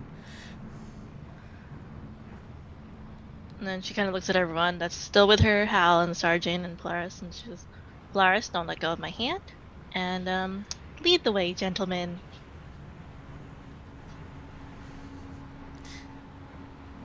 Sergeant's gonna nod. And he's going to start heading into the cathedral. Al, are you also going into the cathedral? Yeah, I'll go behind him. Alright. And Krista, are you and Polaris going into the cathedral? Yes, but Krista is not gonna let go of Polaris' hand because she can see her kind of like edging in, and she's like, I don't know how I feel about that. And like, yeah. Okay. You enter. I'm going to cut back to Mother Superior. So yeah, Nandy, this thrumming, it gets louder and louder as you go down. You see there are like red lights on that are flickering back and forth in the same pattern. Inside Mother Superior, it looks very different, bathed in this reddish color. And you have to go further down to where it attaches to the ambulance. The ambulance sitting inside it, nestled. And you can hear you hear this thrumming coming from the ambulance. He's probably going to be mumbling, what the hell is wrong with this? And she's going to call out, B, Barbello, where the fuck are you? And what is going on? While she keeps moving and she keeps calling for B, like, where are you? What's going on? Are you all right? Where's Hal? And Barbello, well, first of all, Nandy, are you actually trying to get into the ambulance, or you know?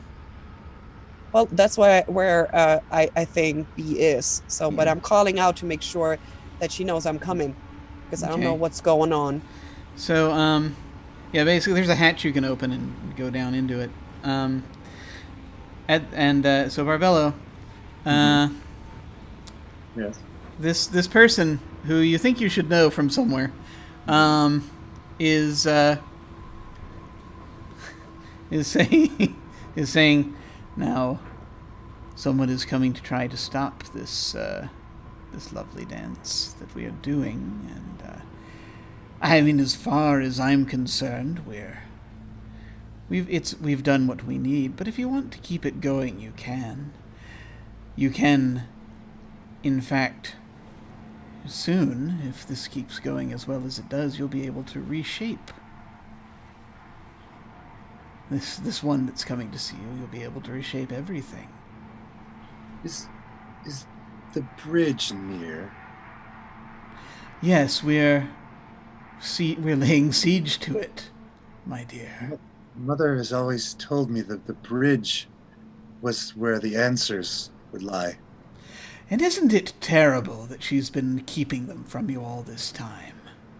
Yes, very, very terrible. I feel that we could restore life to the wasteland. Exactly. Grow across the entire expanse. Precisely. All we need do is cross that bridge and take what's on the other side. So, point of clarification: does this voice, does the abbot give me an idea of the is the bridge just a mental state, or is there a geographic location? Like, is it the beacon? So I'm trying to. So, Because I have a plan. I am thinking that you're going to get a little insight. Yeah, you know what okay. You think that the bridge is associated with the structure at the edge of the of Hawkins Hole. Your mother kind of would hint at that. That's all I need to know. Yes. Okay. I believe it is time for this seed to go to the sun and grow. And I just leap up and I charge out of my ambulance. I maybe just push my way or try to just disregard. So Nandy, you're opening the hatch as you've yelled down. Barbello is coming up out of the hatch. Time. What do you? So there's someone in your way, Barbello. What would you like to do? I just kind of quickly grab her and do again. This is if it happens, grab her and try to immediately slam the idea of the truth and the way is above us. Oh, so you're trying to connect to Nandy through the maelstrom? Yeah. Okay. Let's see.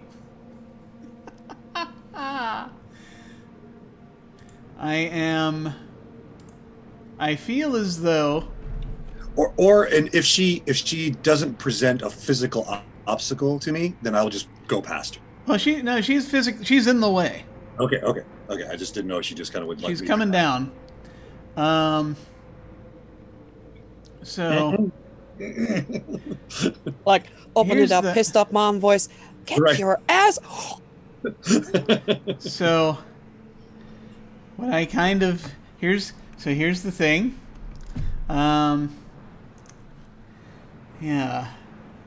So I'm thinking of going with Seize by Force, which is the basic battle move. Let's see. There's some very specific variations to this. And I certainly don't want to be aggressive. I just want to be just use the psychic maelstrom, trying to show her what I see. Oh, absolutely, yeah. Absolutely.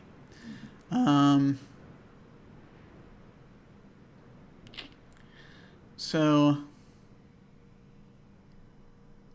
hang on, just looking real quick. Mm-hmm.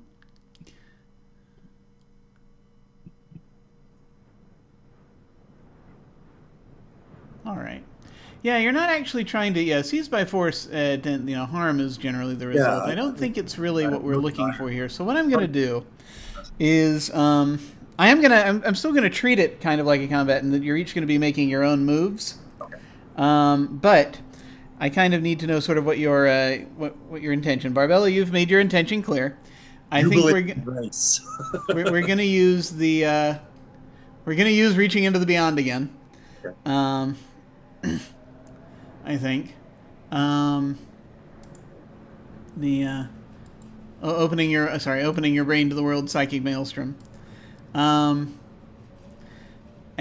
I think for Nandi, how are you trying to react to this? What do you want to... one thing you could do is just hinder her, or the other thing you could do is if you want to try to do something specific here. What do you want to do?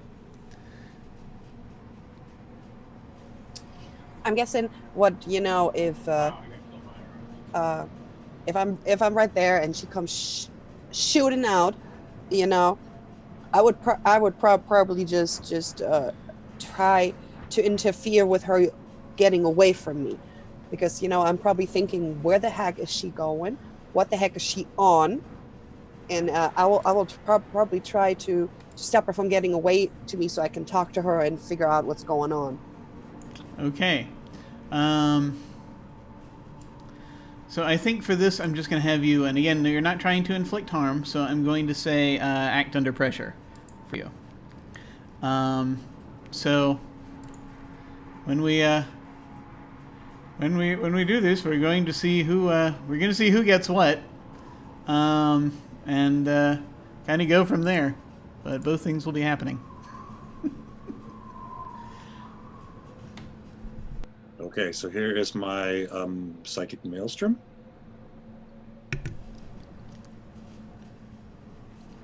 Neat. All right, and since I got you call this hot, since it's something under fire, I'm gonna roll hot instead of cool again. Mm-hmm. Oh. Okay. So. And don't forget to check in XP every time you do weird, okay? Oh, yes. So here's the deal.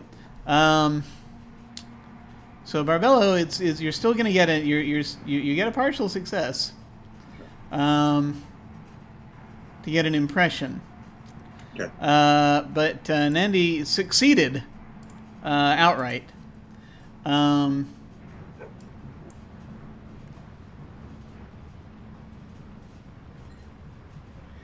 And so that's you basically, so you've got hold of Barb, and she's not getting away right now. You also, however, Nandi, you're starting to hear this chanting, this susurrus. You can't quite make out the words yet, but it is weird because Barb's not saying anything. You can kind of see she's doing something. And since I do have a hold of her, can I try and read a person? I'd be delighted. You know what? That smile is never reassuring. All right, so that is sharp.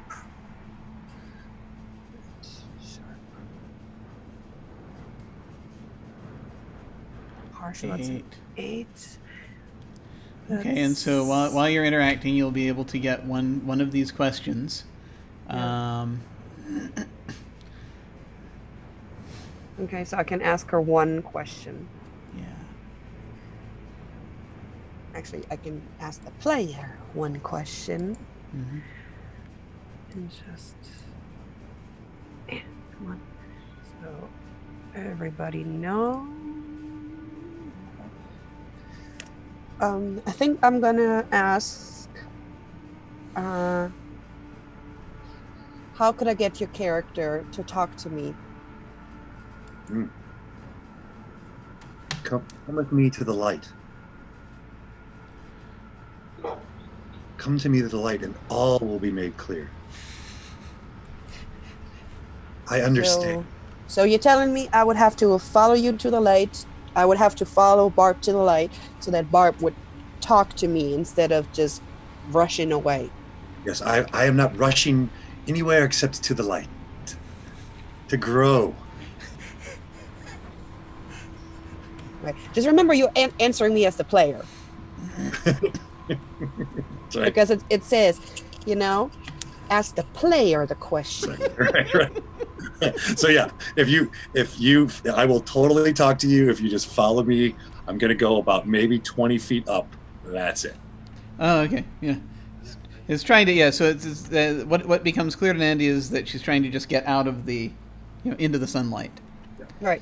So, can I try and hold Barb's hand, but let her go so that I follow her? I'll come with you. Guided. I'll come with you, but I'm not letting go of her completely because she's faster than me. I'm like eagerly pulling you. Yes, Yeah. yes, Yeah, come she on. does it, Yeah. Take me there. So I'll shimmy up to the top of Mother Superior and guide her and kind of show her everybody around us. These are the seeds, and they will grow in the light. And I lock down the emergency override of Mother Superior that I saw Hal operate before, and I go over and grab the control. Barb. Taco and Smooches are sitting in front of the door. We got to get Taco and Smooches. You cannot run over Taco and Smooches. No, let them aboard, please. Let everyone aboard. I think Taco and Smooches is enough. Wait for me. I'm gonna get the doggies. Yeah. Okay, I will. Yeah, you see, actually, a number of these folks have now started turning in there. Like a bunch of them were fighting the rather bloodily some of the cultists from the cube, and then a bunch of the others are starting to running toward this structure at the other end of the at the other end. They're kind of like heading toward the sort of weird cathedral-looking building.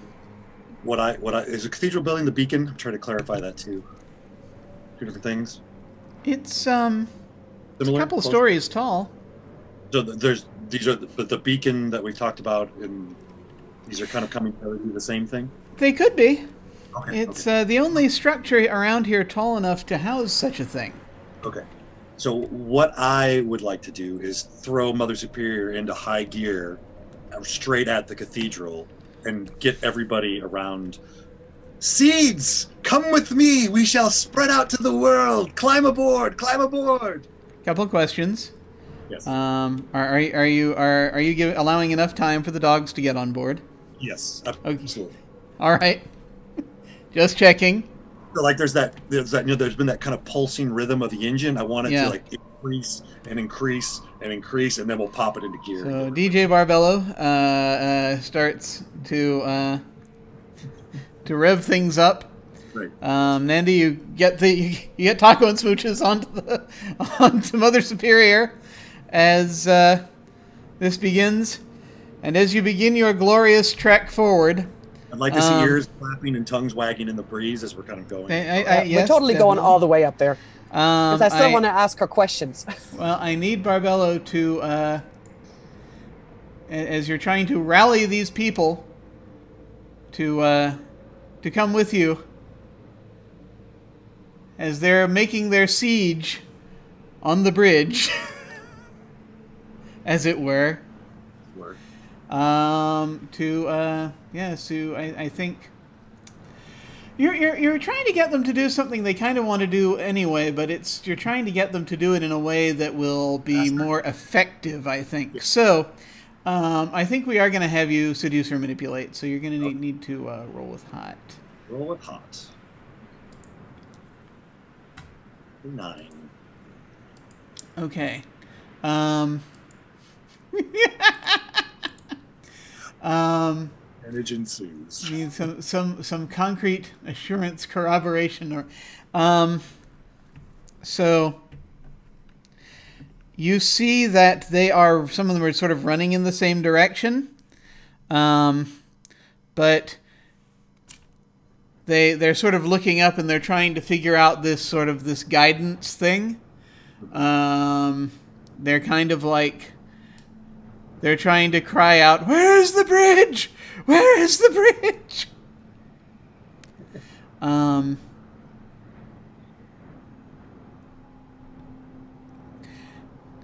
And a couple of people have like just leapt onto the Mother Superior and are starting to kind of clamber up, and they're like, "How do we know?" One of them is like, an old man is like coming in. "How will we know? How do we know you know where this is?" The light of truth is in front of us. It glows. The light. He's started looking. He's looking out to the horizon.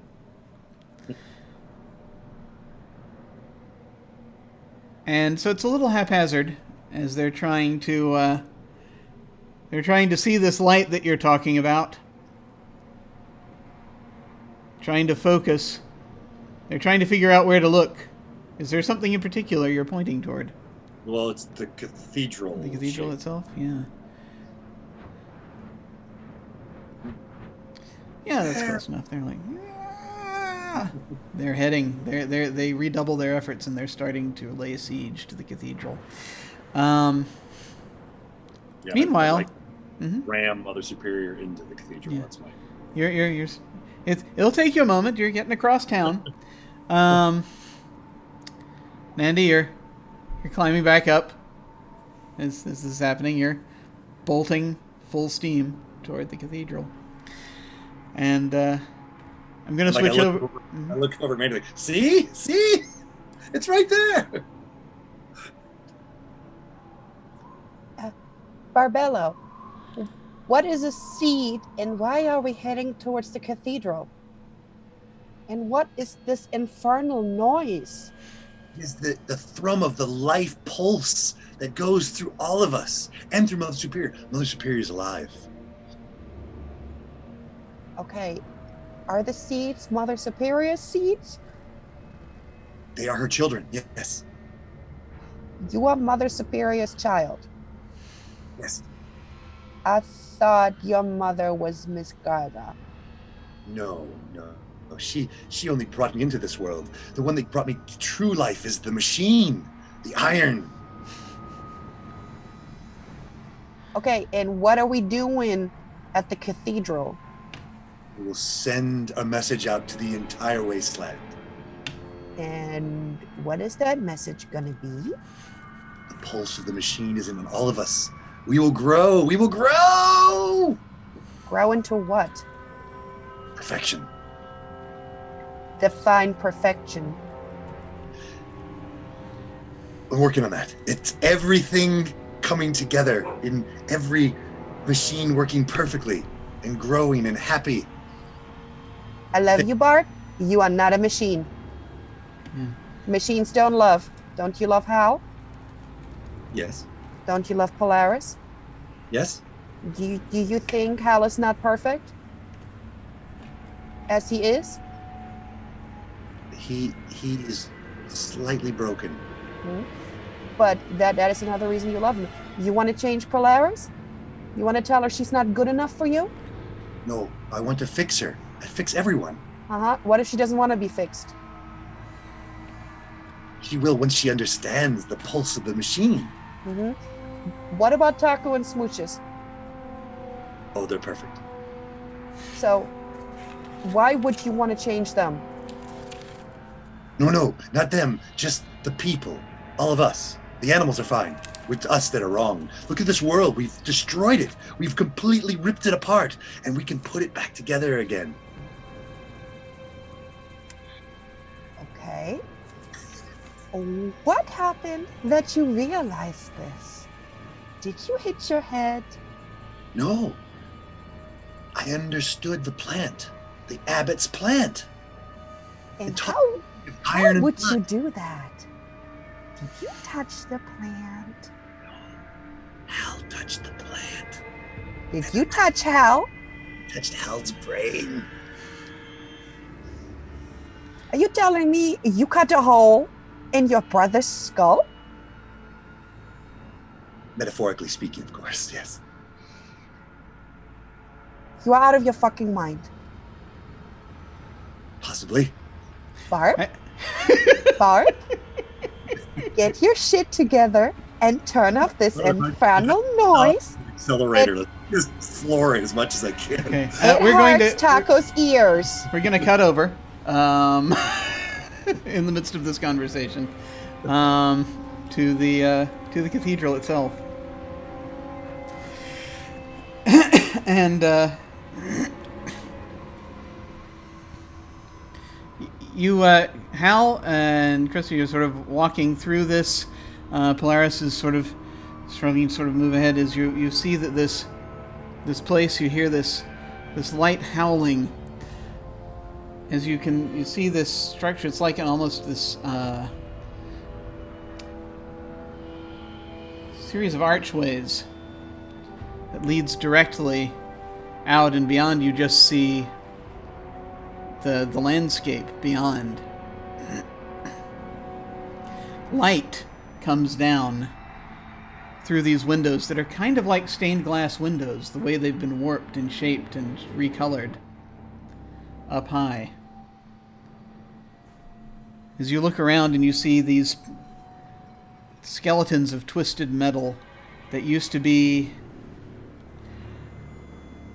the old stories, Hal, were that your mother said they used to be laboratories. This used to be where you're approaching is where apparently collisions of some kind happened. Okay.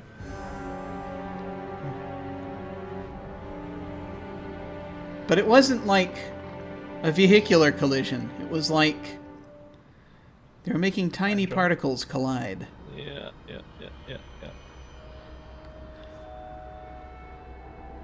As part of what they were doing. Okay. And as you're stepping closer, you get this feeling, this strange sort of sense. Hal in particular is sort of getting this, it's almost like, I don't want to call it a migraine per se, but it's like this thumping that you're feeling. You're not feeling great. And it's kind of like the final archway near the edge is kind of glowing in your sight. Krista, you do not see that. You see the archway, and you see that that is apparently where Polaris wants to go.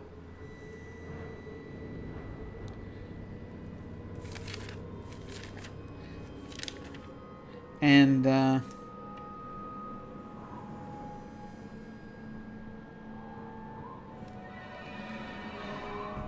Polaris is looking at it. It's here.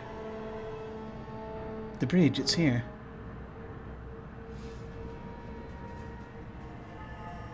It's the bridge, isn't it? And she turns and she's looking at Hal when she says this.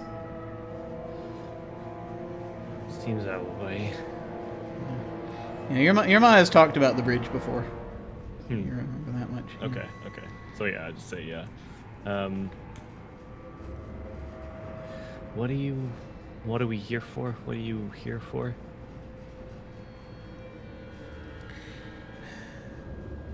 They want it. This is the beacon. You see this final archway and this sort of in the structure at the far end. Above it comes up to a point, a high point, and it. How close are you folks getting, by the way?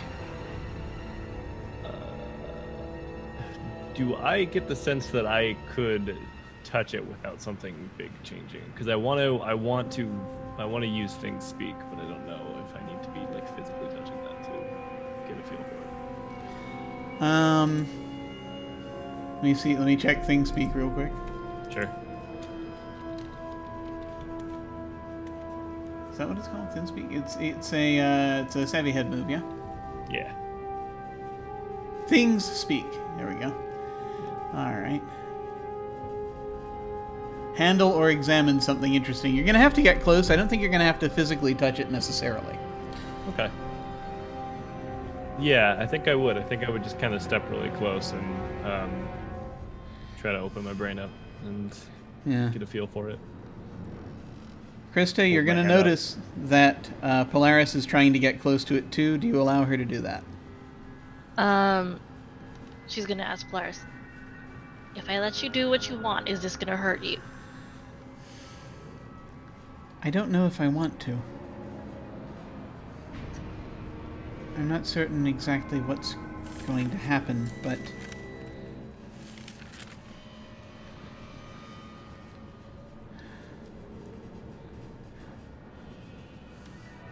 The orders trying to control us must be thrown down, yes?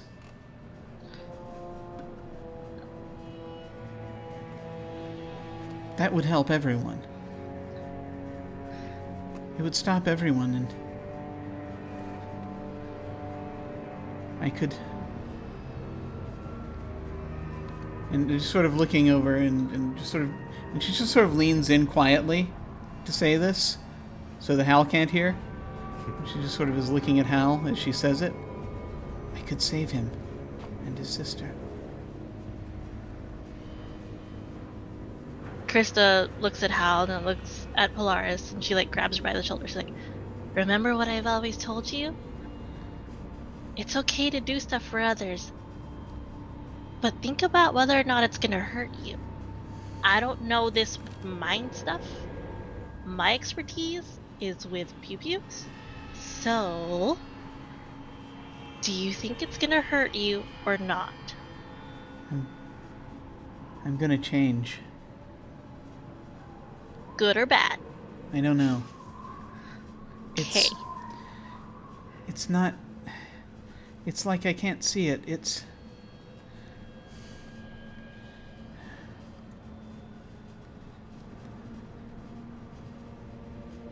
been sitting there. And she's just sort of gesturing off the edge. Really, she's gesturing toward this sort of point, a little just by the edge. And you see this big chasm, basically. And the air beyond it, there's just sort of this vaporous thing in the air immediately beyond the edge. It's like, you know, a sort of heat, you know, you see heat rising, you see distortion behind it. It's kind of what you're seeing. Okay. Would Krista and the sergeant notice anything happening outside, like any sounds, since Babs is blasting music? Not yet, but your men have begun shooting. Okay. So would she notice at least the gunshots? Oh yeah. Okay. So she's like, since she has to make a call, she's like, okay, she looks at Hal. Can I trust you with her? Hal, I need you to make your roll so that we can, as you've been examining the stuff at this point, before you answer this question. Okay, that's 9, so I only get to ask for 1, unfortunately. Hoping for 2. So this one needs... I need to direct it with like context too. So the question I want to ask is, what is wrong with this, and how might I fix it? And that's my subjective viewpoint. So what I'm asking is, like, how do I keep, like, basically, I haven't verbalized it too much yet, but Hal's whole stance is like, we're the ship with the sail, like we're not, and the like maelstrom is the wind. You go with the wind. You don't go upstream. You don't try to fight it. You don't try to control it. So in his mind, it's like everybody's trying to grasp all this, and he wants to take away their ability to do that. So in that context, what is wrong with this, and how might I fix it? So you think, so this is left over from the old lab. Mm-hmm. This is things speaking in a way, so you're starting to see a little bit into the context of it. But you also know some things that your mother told you. Mm-hmm. And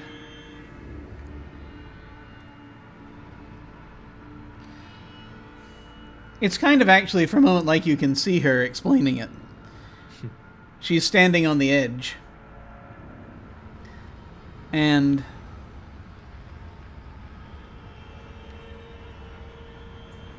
she looks a little bit different. She looks like more hair done up. She's wearing, she's her lab coat doesn't look at all dirty or tattered. It actually looks whole. And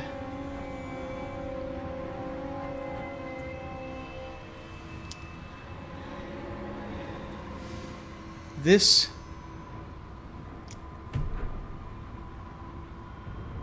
is what's left, what was created in the wake of the collider.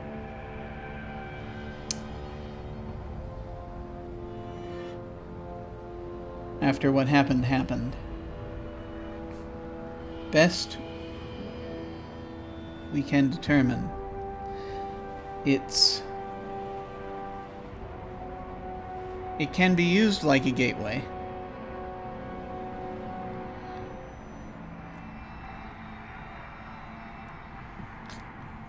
As a way of, well, let's say if you had the idea of the ability to be in a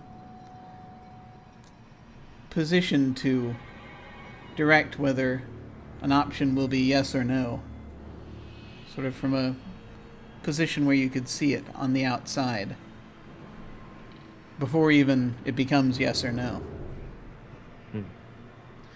This is kind of a way of doing that. Thus far, you think this... I realize I'm giving you a lot of information here on this one question, but it's sort of in the context of what you're asking here. This thing is tied to the maelstrom. Mm-hmm. Time moves forward, kind of, and there is a... time and space moving forward in a particular way. There is kind of a... She used to talk about this type of... When she talked about the bridge, there was the idea that it could be used... she used the terms Einstein-Rosen, but when talking about it a little bit, old terms.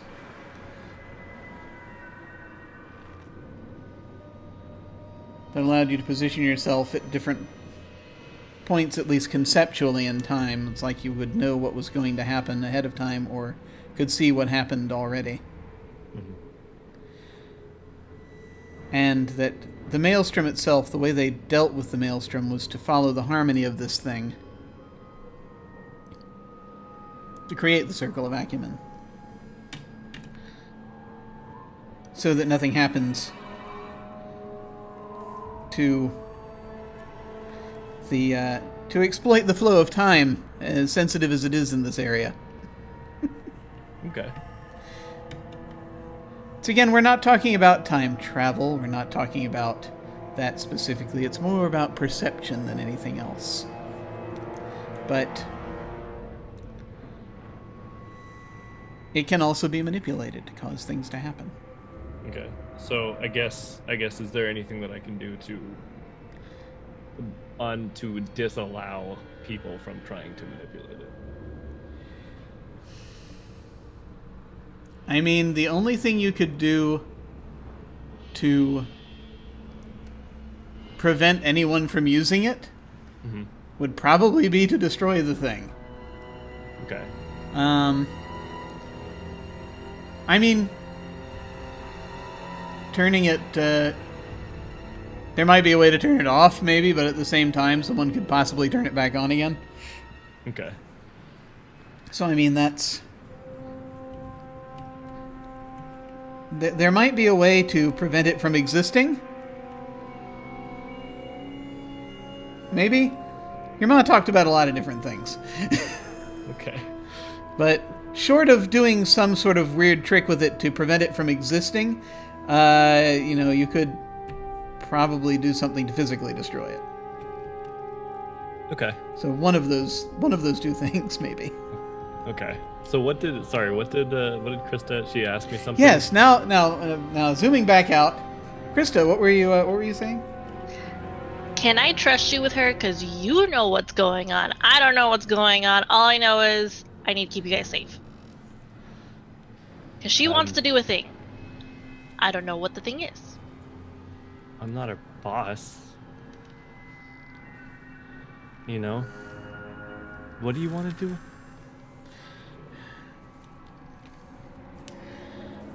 They're trying to force it. They're coming to force it. They will wash over it. They want to control it. They have to be pushed back. What if we bring this thing down, though, instead? Get down. That would... Close the door, as it were. Or whatever. Not Dr. That Carter. would change everything. It would change our connection to the maelstrom. But I don't know if we would survive that. But we could try. I'm in.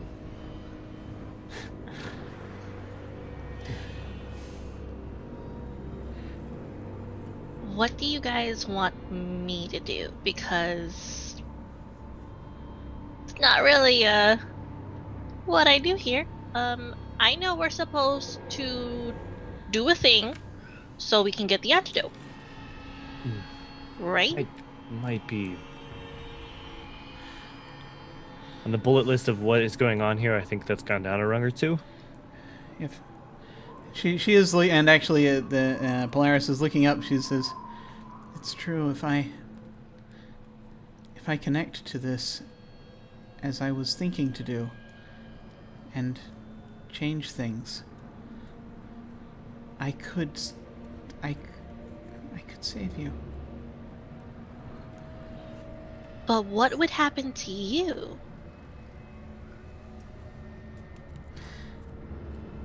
Hal is the only one who is going to see this real quick. As Krista asks that question, you see someone else now standing on the edge. A figure in a red robe wearing a mask. The figure looks up and just looks at you pointedly.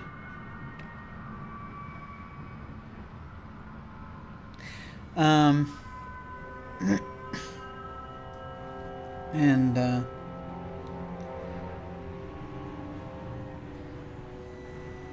this point, Polaris will say, I will become who I thought I was going to. It's okay. I mean, if we destroy it, that could... We might make it, we might survive. I don't know if we will or not. But it could... And that would definitely stop everything. But I wouldn't be able to save... I wouldn't be able to save anyone who's been infected.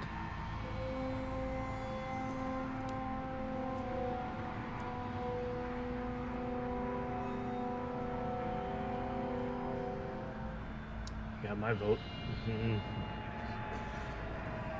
And Hal, I think you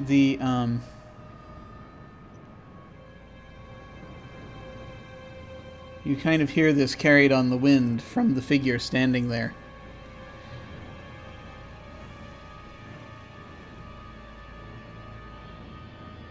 If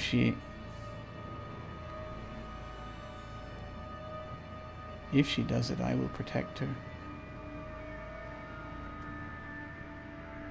How do you mean? I just say it out loud.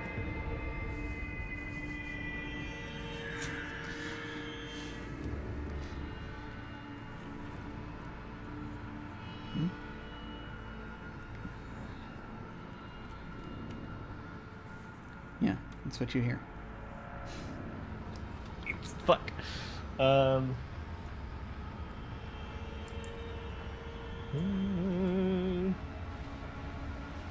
just nodding.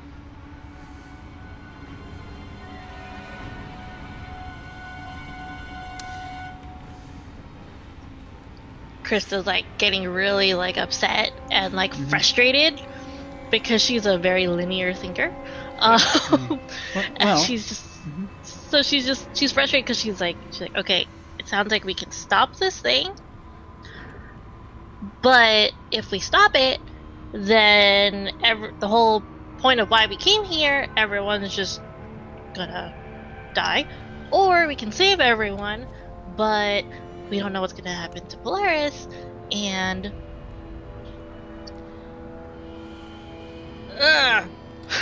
Thrum, thrum, thrum, thrum, thrum, thrum, thrum, thrum, thrum, thrum, thrum, thrum, thrum, thrum, thrum, thrum. Okay, that I can handle. I can deal with that. That would help. I get Sergeant. Go. He runs.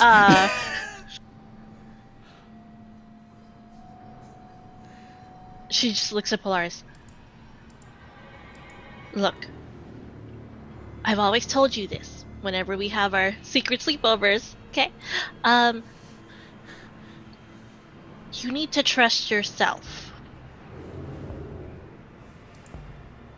You need to live your life.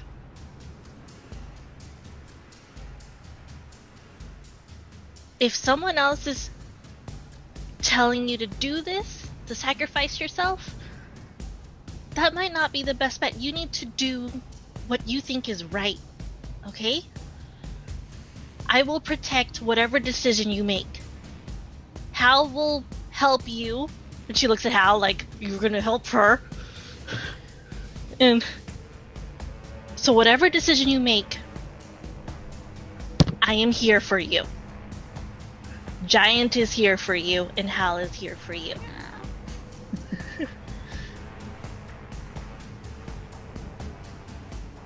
So, just to be clear, are you trying to lean her in a particular direction as you're saying this? No, Krista just wants Polaris to do what she feels is the right thing to do.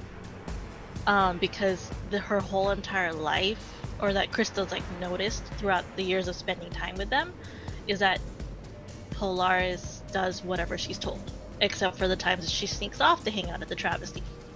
And so Krista just wants whatever decision she makes to be her decision, like truthfully her decision. Okay. I will say that, if I may cut briefly to the outside, you're moving this thing up. The Mother Superior is thundering toward this cathedral. There's an opening, and people are running toward it. People are getting shot. It seems that there's a group of soldiers trying to hold the entrance. Nandy, I want to say that as you're looking down on this, and you're looking across at the cathedral, you see that the far end of the cathedral that you can't see too well from here since you're at the front end. But the back end, there is like one little spire poking up, and you see a figure standing atop it. Nandy, you're the only one who sees this. A figure standing atop it in a dirty white lab coat and a diaphanous cape. Hair flowing. She's just looking down at you and kind of nodding.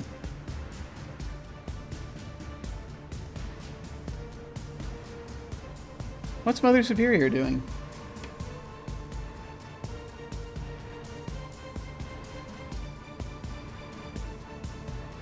Is it the person that's driving it?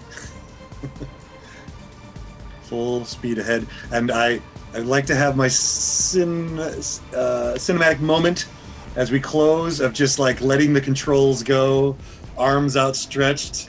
Mother, we are home. And whoa! Andy, is there anything you would like to do as this thing is about to plow into the Save the dogs. into the into this cathedral?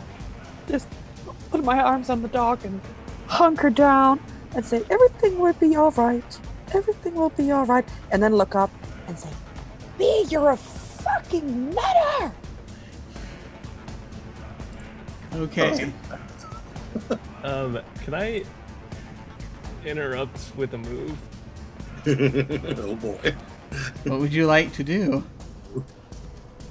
I still have my bone feel. Yes, in fact, that's made for interruption. Yeah. I want to have not just the failsafe like on the front of the Mother Superior. I want the kill switch that doesn't blow the whole thing up, but once I hit this thing, Mother Superior is done. It basically fires shrapnel through every important piece on in the engine side. And Remote kill switch? Yeah, like something on my necklace that I have to and then it All right. but then it's done.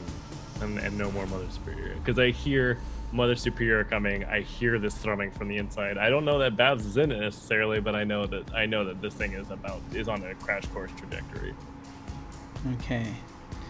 So, this is going to be, again, we're going to have 2 rolls.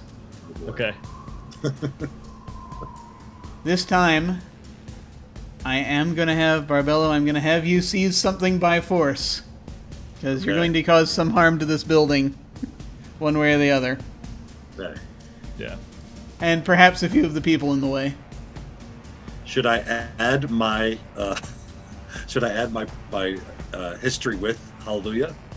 That's not really, it's not going to be a direct thing exactly. This is, but you're going to be rolling plus hard to seize something by force. As far as dealing with this building goes. You're not attacking Hal. Right. Hal is doing something that's directly affecting what you're doing, though, so it's maybe. Hal is going to act under pressure. Okay. Hey, it's highlighted. Experience. Yeah, I get experience. Alright, here I go. 1, 2, 3. Oh! Oh boy. Okay. Interesting. All right. I'm not gonna fuck this up. All right. All right. I'm rolling with cool. Is that what you said? Or do something under fire? Yeah, that's right. Okay. Okay. I was so ready for a 1. Okay. You flinch, hesitate, or stall. Worse outcome, hard bargain, ugly choice. Yeah, I think that. Where are you going to? You're going to appear on the scene here.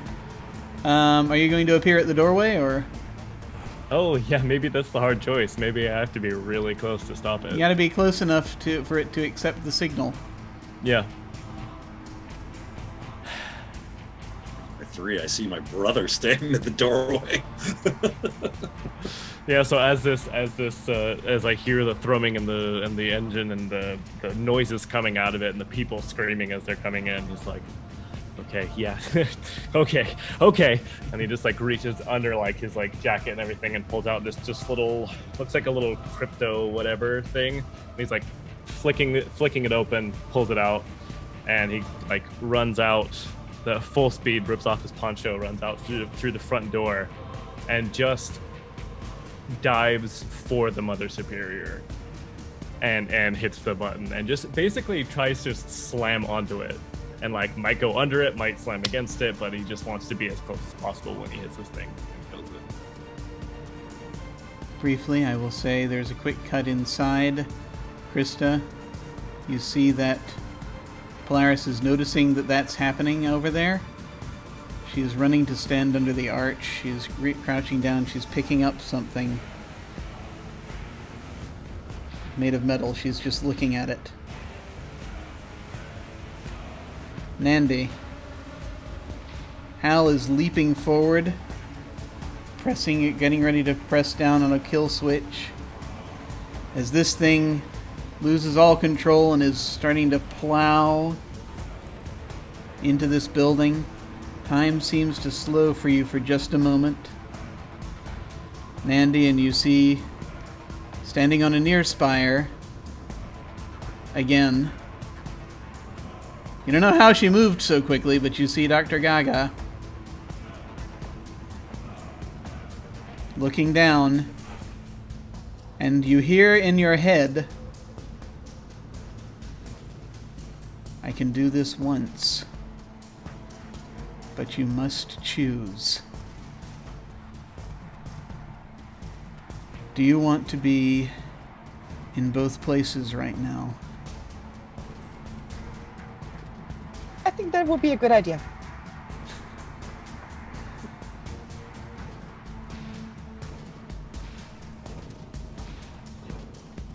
Nandy, I need you to open your mind to the maelstrom.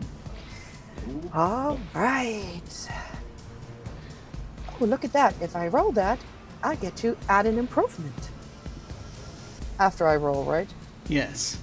Yeah. After this is resolved.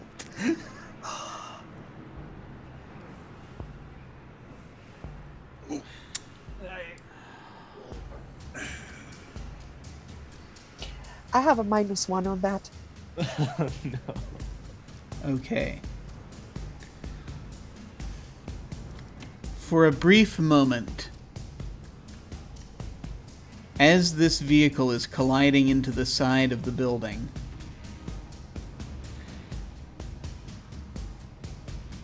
you feel the sensation of being in two places at once. You feel as shards of metal enter your body, stabbing through you. But at the same time, you don't feel it. Instead, you're clinging to the edge of a cliff. You're barely holding on, and you realize that you are at the edge of Hawkins Hole, on the opposite side of the cathedral. You're not hurt,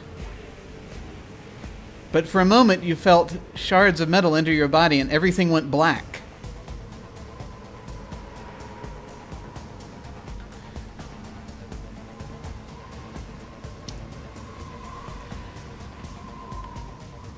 I need to know, Barbello, is there an attempt to jump free or anything like that? I just am curious. No.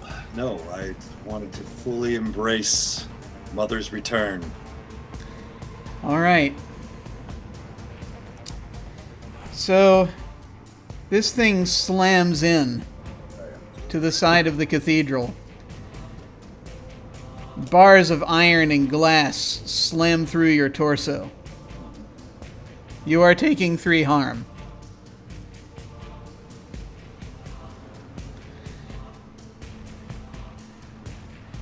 Hal.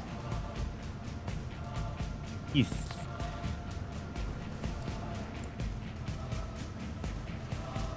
This thing slams in and a wave hits you as it shorts out. It stops. The vehicle stops. So there's only a little bit of damage done to the cathedral. You are blown back. You take 1 harm. Okay. As you fall against something, a metallic arch. Okay. And you can see through a hole that is now conveniently there. You see that Barbello, your sister, has been practically skewered by the side of the building. She is not looking good. And you see a couple of dogs sort of jump down and are sort of padding inside. They're okay. Up on the up on Mother Superior, the top of it, as it's sort of shuddering and bits of it are falling off, you see what looks a lot like Nandy's corpse. She has been sliced open by this thing, as far as you see.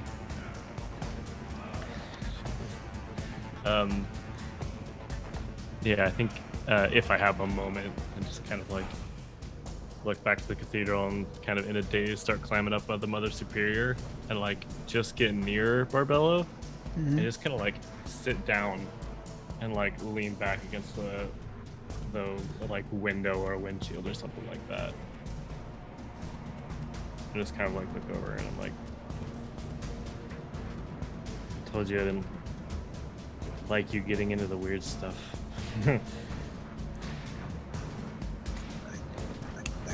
I could still hear. I could hear the voice of the machine. It's not dead. Not yet.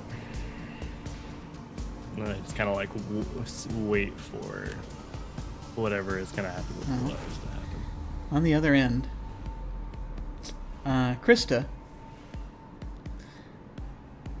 you see that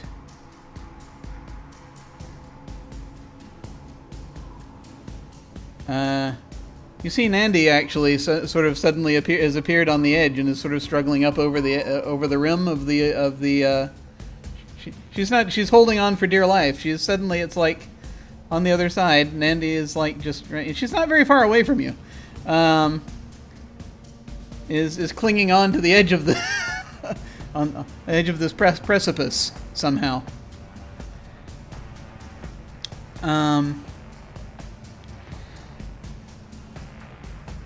And you have a moment if you want to do something, but you do notice that you could go and help Nandy if you wish. Nandy, you can also kind of see this from behind, all this is going on. But you also have in a moment it looks like Polaris is going to move this piece of metal to her face.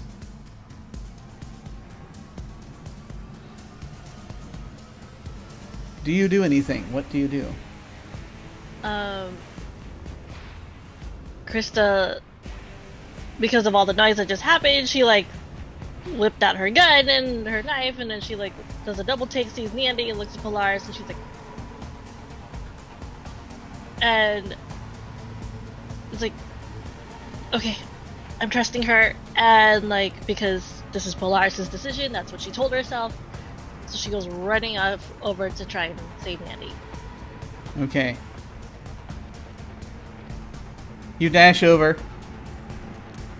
You don't have to roll even for this necessarily. It's you're going to reach down and you're going to be able to help her up. Yeah, Nandy, Krista's here. She's helping you up. She's just like, where, you know, she kind of felt the pain before, and she's like, we gotta go help Polaris. We gotta make sure she's okay. Polaris is turned around. Are we sure it's the right thing? Let's go back. It's her choice. There in the archway, she's turned around and faces you, and she lowers her hand. And it was Barb's choice to run into the freaking building. She's now wearing what looks like an iron mask. And Nandy's running towards Polaris. And she looks up, and you hear this voice emanate from her. Barb and Hal hear this as well at the front of the cathedral. Polaris asks a single question in a voice very different from the one you know. Close to a voice that some of you have heard before. She says, "Well, friends, shall we destroy the bridge or cross it?"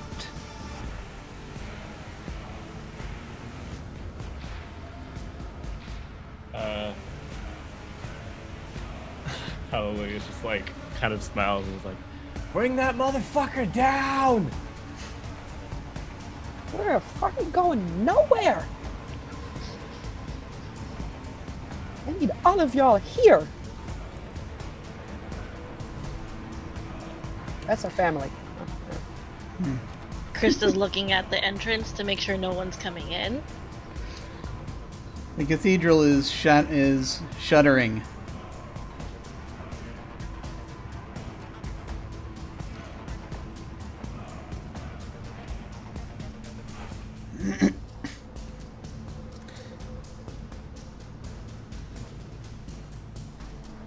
The whole thing seems to be shaking now, vibrating like a big tuning fork. Krista, we gotta get out of here. Something's going down and it's not safe. Krista looks at what looks like Polaris.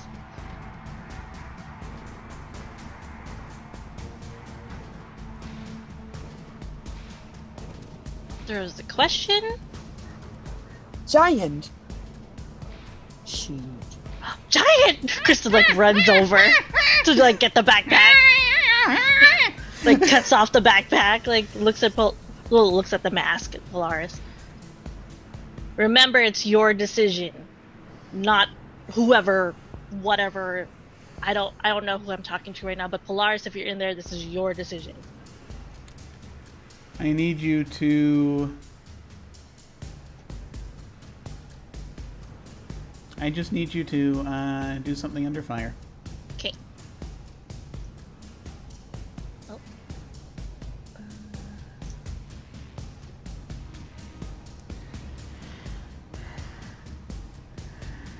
And you hear the vibrating throughout this building.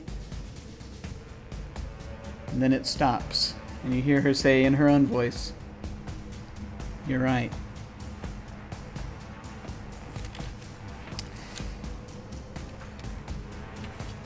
And she looks up.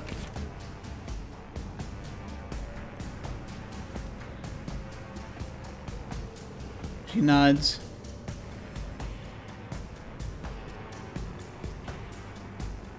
It all needs to stop. And you hear this thrum. Is this ring of... It's almost this ring of light seems to emanate from this entire cathedral for a moment. Bathed for a split second in bright light.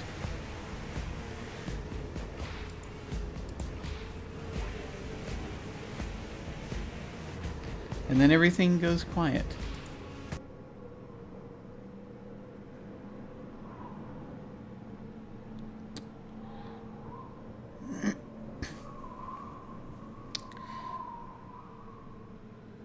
Hal, for a brief moment,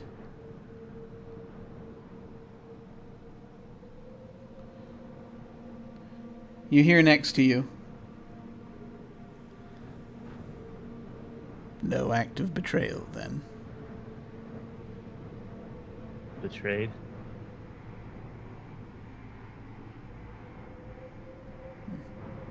What did you say? I ask him if he feels betrayed.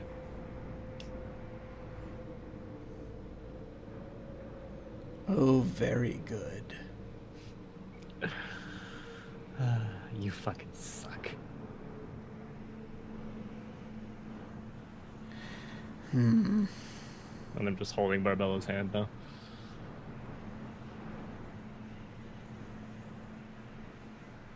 All right, then. And,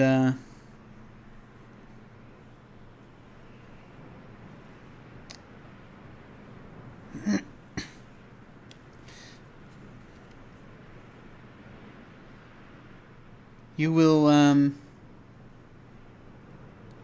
you'll be able to, he says, yeah. You hear him say, "Oh, on a technicality, then." I am very technical. It's a very good, it'll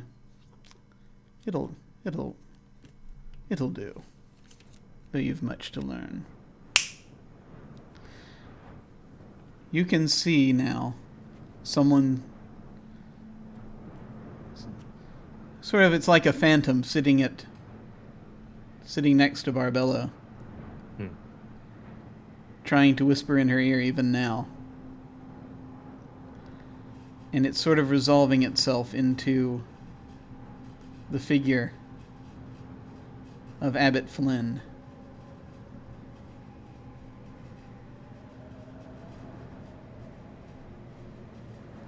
And you get the sense that if you so chose,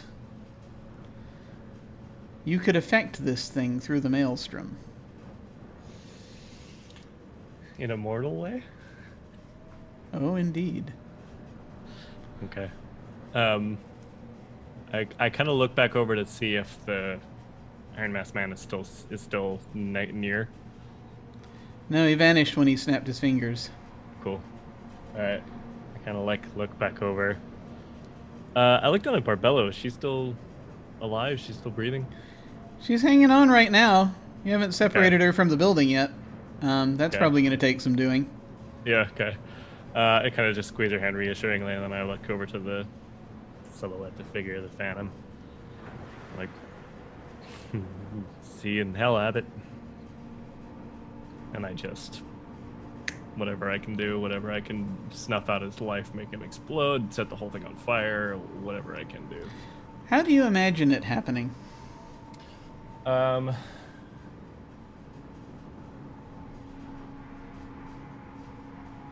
Could I mean, this is Maelstrom shit. Could I get the plants to devour him before the whole thing goes up?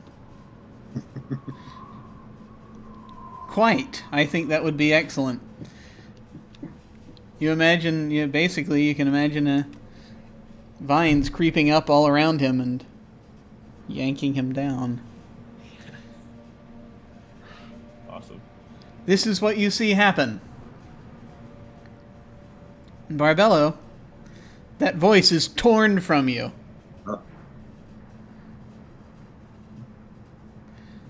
I do need, though, Hal, for you to make one more roll for me.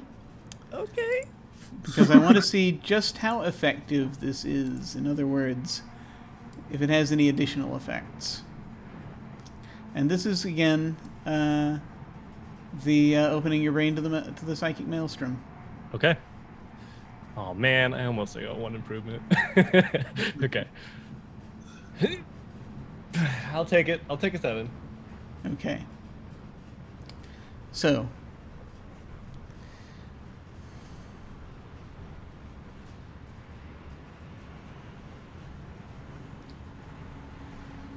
You sense this happening. These plants sort of tear out. They seem to be folding in on themselves. And you push back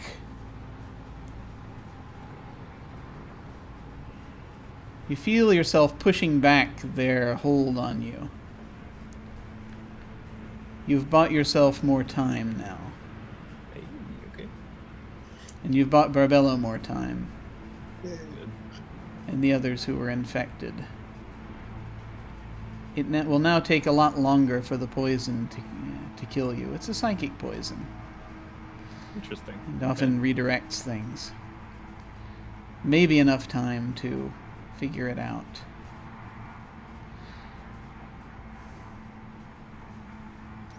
The cathedral itself is now reverberating for just a moment. And, yes, the whole thing is... And then that final chime goes out. And those who are able to see it will see Polaris sink to her knees.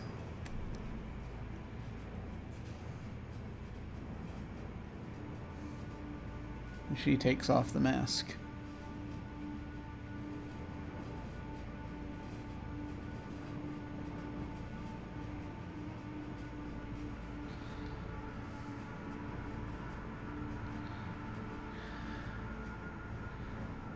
I'm very tired. Can we go back now? Krista's holding Giant in her arms and looks at Polaris. Do you have enough strength to hold Giant while I carry you? She nods. She shoves the mask into her pack. And she grabs Giant. Who again is now licking her face again. Krista picks her up, walks over back to Nandy. I don't know what just happened, but she's tired now, so. Well, let's get the frack out of here, and let's make sure Hal and B are okay. As much as B is gonna get her ass kicked for being a freaking nutter and running into a damn building, she has to be alive for me to kick her butt.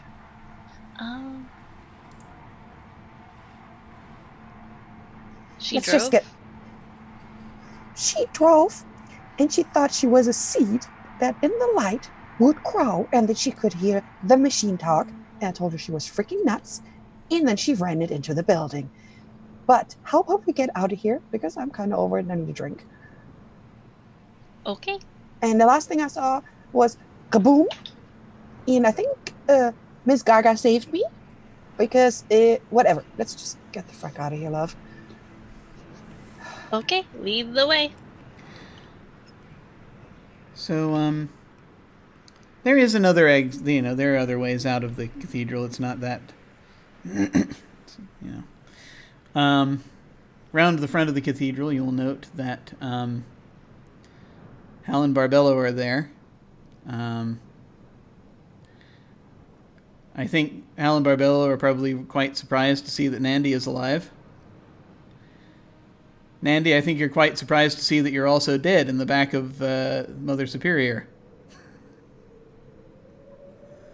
If you heard Taco and Smooches with this craziness... No, they're right here. They're just following Krista now, I'm sure. I'm gonna brand your ass. Alright, can we just get her off and make sure she doesn't freaking die? Put me down first. Yeah, you crazy nutter. Do that pretty gently. This pipe hurts. Yeah, and Nandy is ripping up like she's part of her jacket and just on the wound. Can we just get her some help? And I'm Krista's gonna trying drink. to cover Polaris' face, like, don't look at this.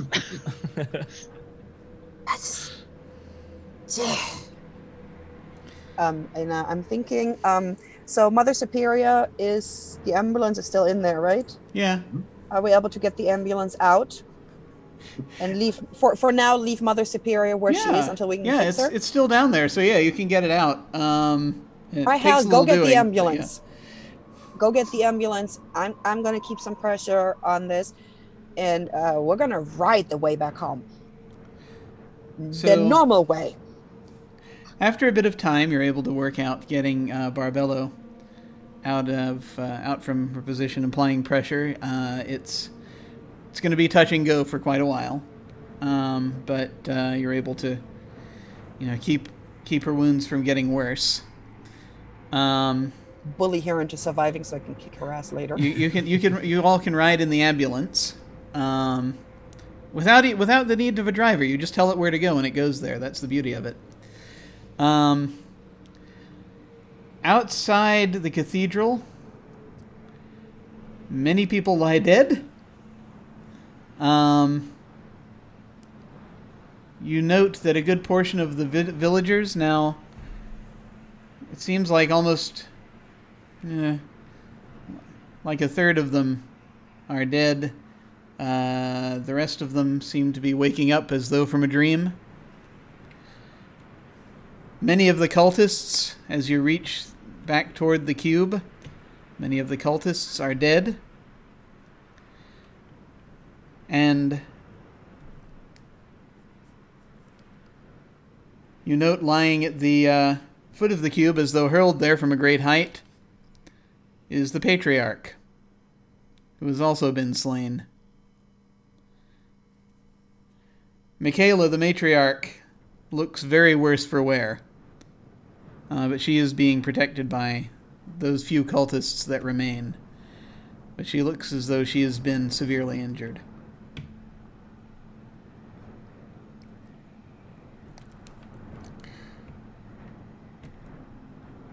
And You note as you get closer that Polaris doesn't seem too fazed at seeing this.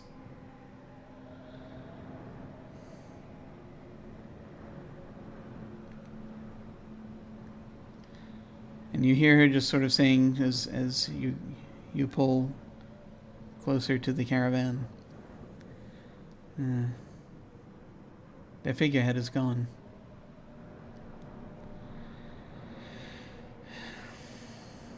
They will have another, she says, just sort of looking the mask and turning it over in her hands. And that, I think, is where we're going to pull out.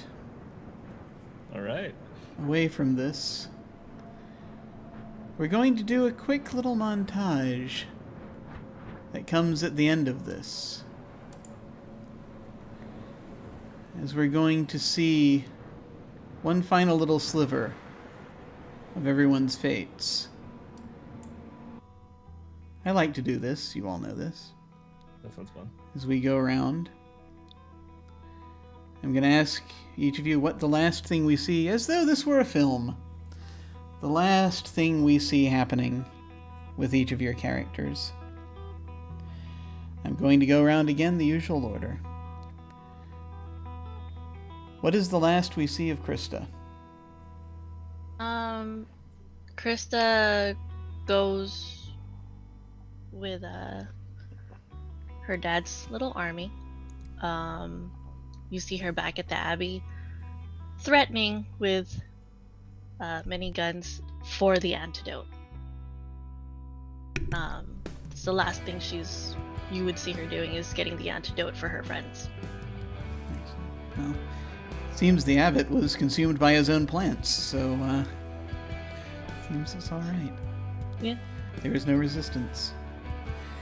Let us move around. So. Let's move around to Seth. What is the last we see of Hallelujah? I think it's a little bit after that, and if Curtis doesn't mind me bringing Barbello into it, I think the last thing is them sitting at the chassis of some kind of new potential machine that she's kind of like has the blueprints for, and she's kind of like looking at stuff, and he's kind of like pacing back and forth, and he's like, and remember, we talk to machines, they don't talk to us. If they talk back, don't listen. That's it. And now around to Curt. What is the last we see of Barbello? So I will totally be beatifically smiling at my brother and say, "Oh, absolutely, Hal, you're completely correct." And my right hand will reach out and clasp Polaris's hand and just kind of grab tight to it. And I just kind of look over at her, and maybe as she's like still has the mask somewhere on her person. Yeah. Yes. And over to Vivacia. What is the last we see of Nandi? Well, what I think is the last you see of Nandi is she's in the travesty. She's in the middle of, Gemma's egg. There's a whole bunch of stuff going on. She got a bottle of Desert Rose right next to her with a shot glass. And one of Krista's dogs asleep at her feet while she's, contentedly waiting for her friend to return. And she'll just chuck one to all the crazies every now and again. All right. Thank you for playing Apocalypse World. It's very cool getting to see everything, these characters. Being driven like stolen cars was a delight. Sometimes characters being driven like stolen cars, also driving stolen cars. It was very cool. Thank you all so much for coming on this weird journey with me. Finally actually got to play the game that was the source of all these weird games, that a lot of these weird games that I've been running on these monthly campaigns. I think all that's left now is for us to go to our outros. You can as we wrap up this campaign, feel free to tell folks where to find you and any thoughts you have about the campaign, Apocalypse World in general, anything you like. This session, favorite bits, or just whatever. And we're going to go reverse order. And once more, we will start with Vivacia. So I'm Vivacia. You can find me on Twitch as Vivacia, on the Twitter as Miss Vivacia. And right now, I'm in an every other Tuesday game of Call of Cthulhu in the Wild West, which is next Tuesday on Uncanny Adventures, and we play from 7 to 9 EST. It also looks like we're finally going to have our final session of Flan and Fiends, which should be next Thursday or next Friday on the Great Canadian Guys channel, which I'm going to be super missing because I got the sneakiest non-rogue sky druid Genazi ever, which I totally adore. Else, well, you could catch me on my channel hanging out with Michi, doing silly stuff, making her use a Yuwu voice for reading, Dream Daddy, all this other crazy stuff. I love playing with y'all, so if any of y'all need somebody, Jim knows that, whenever he needs me, but if any of y'all want to play again, let me know. As long as the toddler diva is not in the way, I'm there. Whatever crazy shit we're gonna play, I'm there. Awesome. And did you have anything else final you want? Final thoughts about the game? Holy shit! And by the way, what would have happened if I would have rolled that weird higher? It's a good question, isn't it? Would I have actually been in both places at once and actually had a dying moment and then not die? Because I actually failed. And if that was a fail, would have been interesting to see what happened.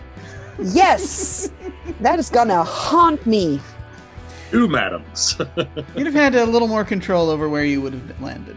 I would say that, and you experienced a little bit more of being in 2 places at once.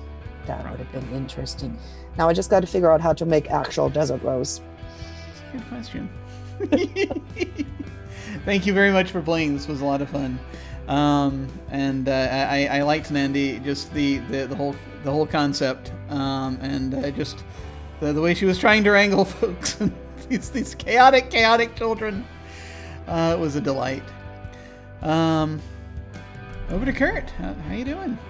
Yeah, I am Curt Jackson. I'm on Captain Curt Jack on Twitter, and I again, this is kind of my first foray back on online tabletop role-playing games in a long time, and it was so much fun. I had such a great time. I love it, and it's really fun to see how this system is so simple and so elegant, and it just pushes the fiction off in crazy directions you never expect, and like you're thinking about one path and then the other 3 players completely and the MC throw wrenches in all of that, literally sometimes, and it's just, I just love that.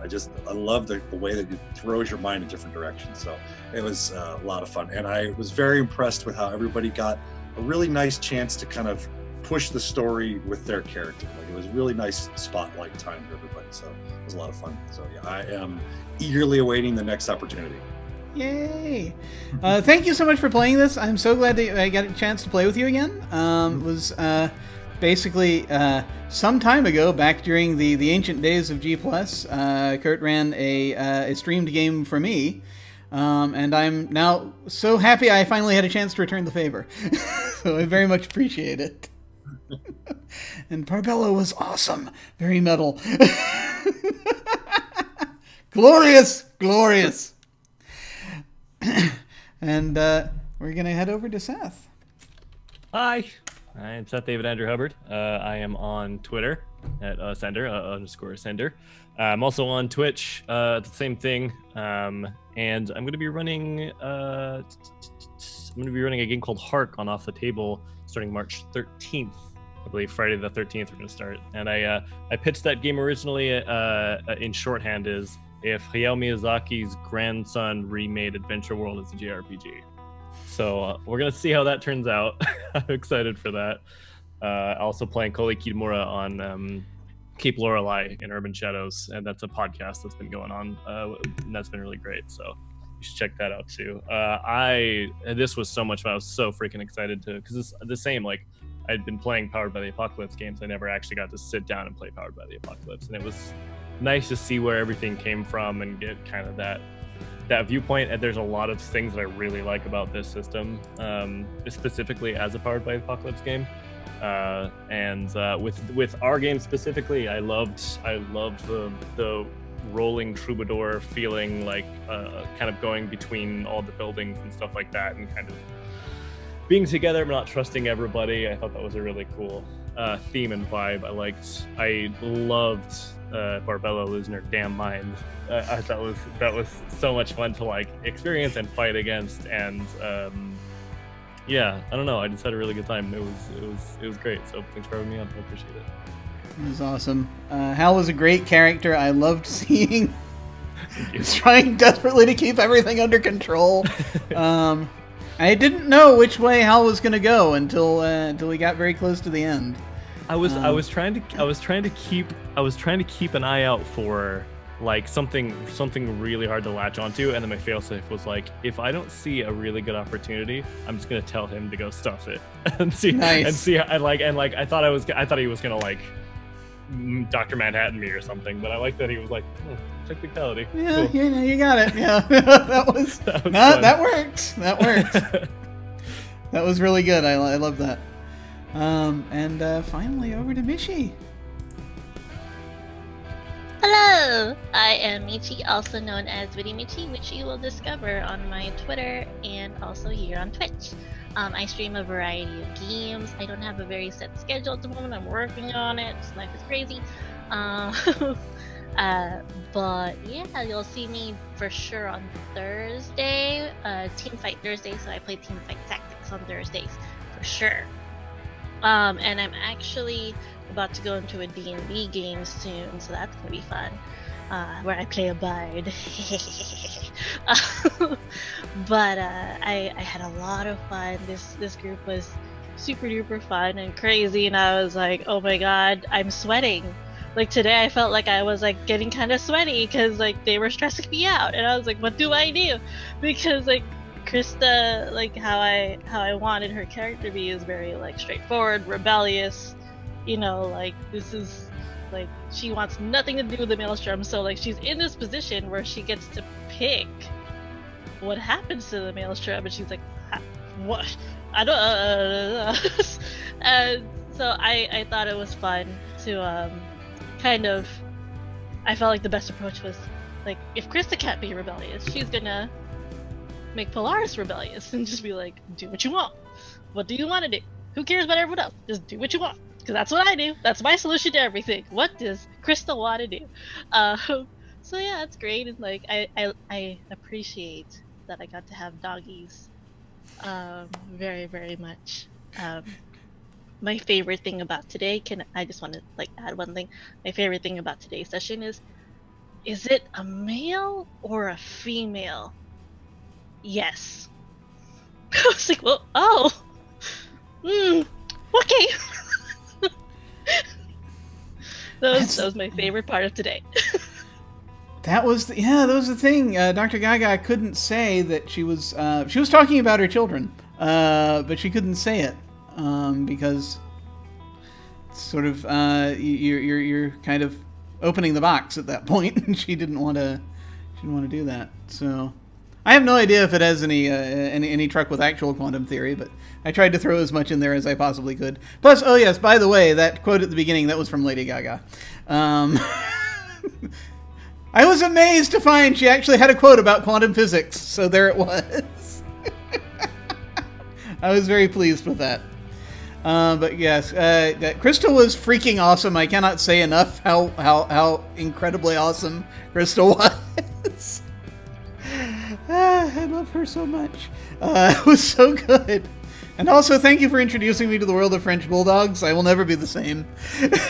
Your life is forever changed. I know. Those videos. After seeing that, that's the loss of sanity moment that I think everyone needs. So that was very cool. So thank you so much for playing. Thank you all so much for playing. This has been wonderful. And I'm I am definitely a fan of Apocalypse World. If I didn't know before, definitely know now. So, as for me, I'm Jim Ryan. This is my channel. You can find me at OtherDoc on both Twitch and Twitter. My website is jimyesthatjim.com, where you can find my Geek Observation podcast and links to my various other podcasts, audio dramas, writings, and such. I have links down below to my website, Twitter, YouTube channel, and some of my fiction and games that I've been working on, along with links to game signups and applications to join our Discord. Let's see, what is happening? Tomorrow night, we have the continuation of our Masks campaign, set in the fictional city of Doctropolis, run by Molthulu. Very fun game, full of teen angst. Things are heating up, as we've discovered that our mentors aren't necessarily who we thought they were. So we gotta punch through that angst. And really, honestly, there's very little actual like fighting of other superheroes. It's mostly angst, but I'm totally here for it. It's great. On Saturdays, we have our Invisible Sun campaign, The Edge of Paradox. They're proceeding apace and trying to find some lost people, and we'll see if that happens this Saturday. Maybe we'll see. On Sundays, we have a couple things happening. On Sunday afternoons, we have one-shots going on. The one-shot this Sunday will be Flat Pack, Fix the Future. It's a game by Philomena Young. It is about it's another post-apocalyptic game, but an optimistic one. Very different from the way this would have worked. It's very much about just young people going out above ground into the world, finding the flat packs that contain all manner of self-assembling buildings and machines and such, and using it to fix the future. So we're going to see how that does. Getting that together shortly. On Sunday evenings, we have our regular Dark Matter campaign, Ghosts of Saltmaw, run by Alyssa. And that is Ghosts of Saltmarsh in space, pretty much. And then back around to Tuesday, which will be when we begin our short campaign for March, which is going to be Las Vegas by James Wallace. This is a crazy game that uses tarot cards and narrative means of recovering memories that have been lost. All the characters are amnesiacs. And by the base rules itself, you actually have rotating GMs. Every week a different person runs it. We're going to figure out how we're going to handle all that in the coming week, and be bringing it to you a week from today. It'll be in the afternoons, so I'm very much looking forward to sinking my teeth into that, because it is very different from a lot of things that we've had on this channel. A couple of things come a little close, but those have all been one-shots. This is a specific set number of sessions that it goes, and I kind of want to see what happens. So look forward to that next week. In the meantime, sign-ups. Right now I don't have anything on for sign-ups, really. I'm soon, though, I will have sign-ups opening for Hill State University, a one-shot of that, which uses the RISA system. It'll be run by a guest GM, Aris Animus Panthera, who plays our Invisible Sun campaign. And later in this month, I'm going to be doing the Savage Worlds version of Space 1889, Red Sands. And so look for applications for that to open up soon. You just go down below, click on RPG sign up, go to jimyesthatjim.com, click on game sign up. As always, beginners are welcome. So when we hit the end card, I'm going to send a raid. I'll send a raid over to Off the Table. They've got their Alas for the Awful Sea campaign still going.